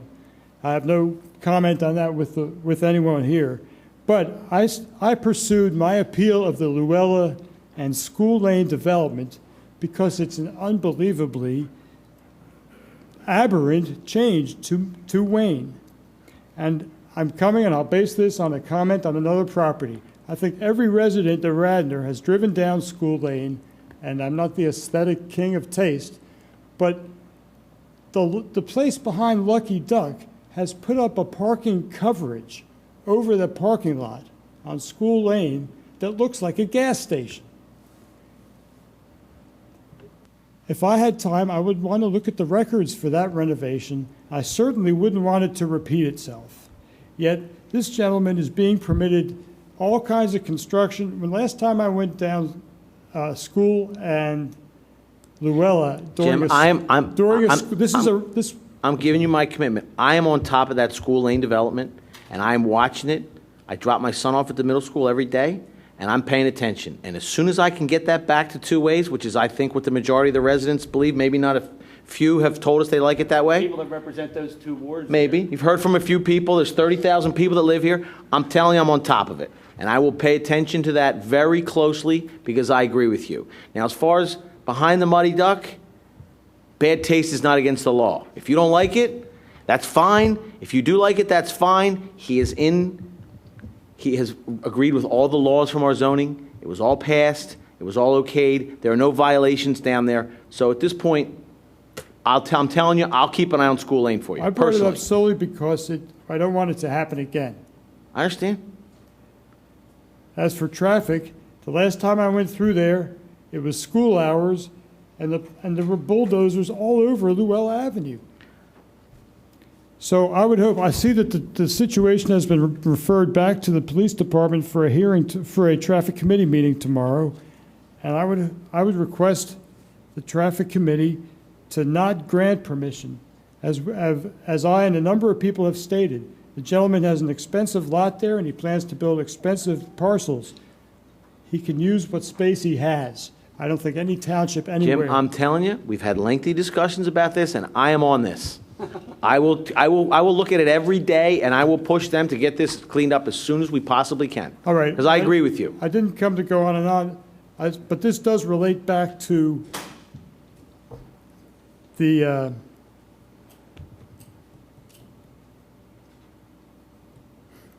fact that the gentleman has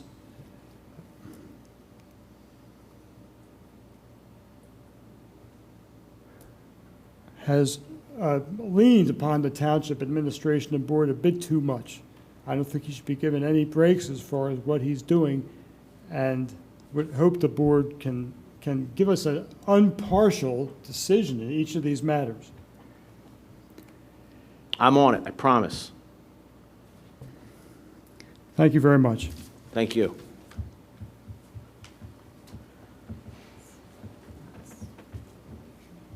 Thank you. I appreciate you giving me a chance to speak one more time.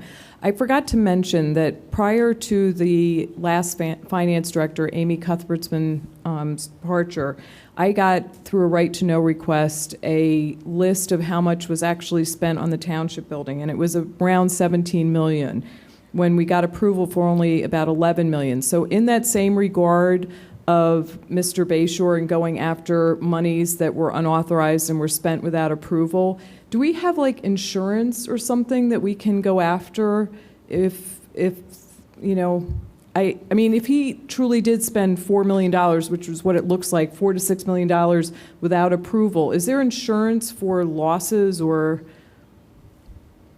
you know, unauthorized money, or I don't know, is there such a thing? I would ask the solicitor that question, but he's in the middle of talking to Mr. Sherry right now. Probably didn't hear your question. I'm sorry. That's all right. It's not having your a sidebar fault. over here. That's okay. It's not your fault. But we were being asked questions about insurance for. Why don't you ask the question? Okay. The prior finance director gave me a list of how much money was spent on this township building, and it was around $17 million. And the approval by the board was about 12 million or so, 11.6 initially, and then came in for like another million. But there's still a huge discrepancy in what money was spent on this township building that was not authorized by the board. And given that that is a violation of the township code and Mr. Bayshore was not authorized to do it, do we have any insurance that allows us to go after that $3 million or $4 million that was spent without any approval? I mean, I can look at that off the top of my head. I'm not sure what insurance. Errors, omissions, something, I don't know. Well, I really errors- don't know. We That's do why I'm have asking. errors and omissions, but I'm assuming you're talking about Mr. Bayshore's errors and omissions or acting beyond the scope of his authority. Right. And as Mr. Masterson said earlier tonight, we're looking at, now you've been pushing to do something about Mr. Bayshore for a couple months, but there's criminal possibilities and there's civil possibilities. So, you know, they're both being looked at simultaneously, and we're waiting for the forensic audit to be complete. There's some other work that's going on that we're looking at, and of course, we're being sued by Mr. Bayshore. There's an unemployment claim going on. There's the Human Rights Commission claim going on. So all of that's going to come together at some point, but we need to complete the forensic audit. I expect that to be done, hopefully, the end of this month. I think that's coming to a conclusion, and then that'll be available at that time, what those findings were. I appreciate that. My point is just if there is some other insurance policy, maybe, I mean, whatever Mr. Bayshore has, who knows, but I'm sure he probably doesn't have $3 or $4 million sitting in his back pocket because it was spent on Probably the not. building. So Well, we have no proof that the 3 or 4 million was not approved by the commissioners. If you have no, we proof, do I'd like have to see it. proof. Well, I'd We like to see it then. I'd like to see it. absolutely. I I'd like got to see it from sure. Amy Cuthbertson. It was unapproved expenditures. Yeah, well, I'd like to see And I'm it. sure Mr. Martin could give you that same information. It's not like it was a secret. I put through a right to know on what was actually spent to build this township building and then what was approved. And I would hope that the forensic audit would bring all this to light. But I mean, I've had this data for 6-7 months now. So I would hope that you guys have this information, that there was an overage of at least $4 million that wasn't approved. And I'd like to see if we can get that money back somehow through insurance or otherwise. John Royce, could you look into that? Because that was not the focus of the forensic audit. No, it wasn't. And it was before my time on the board, but it's certainly an issue that should be looked at. I mean, it's millions of dollars, Right. millions of unauthorized dollars. And if we're doing the forensic audit,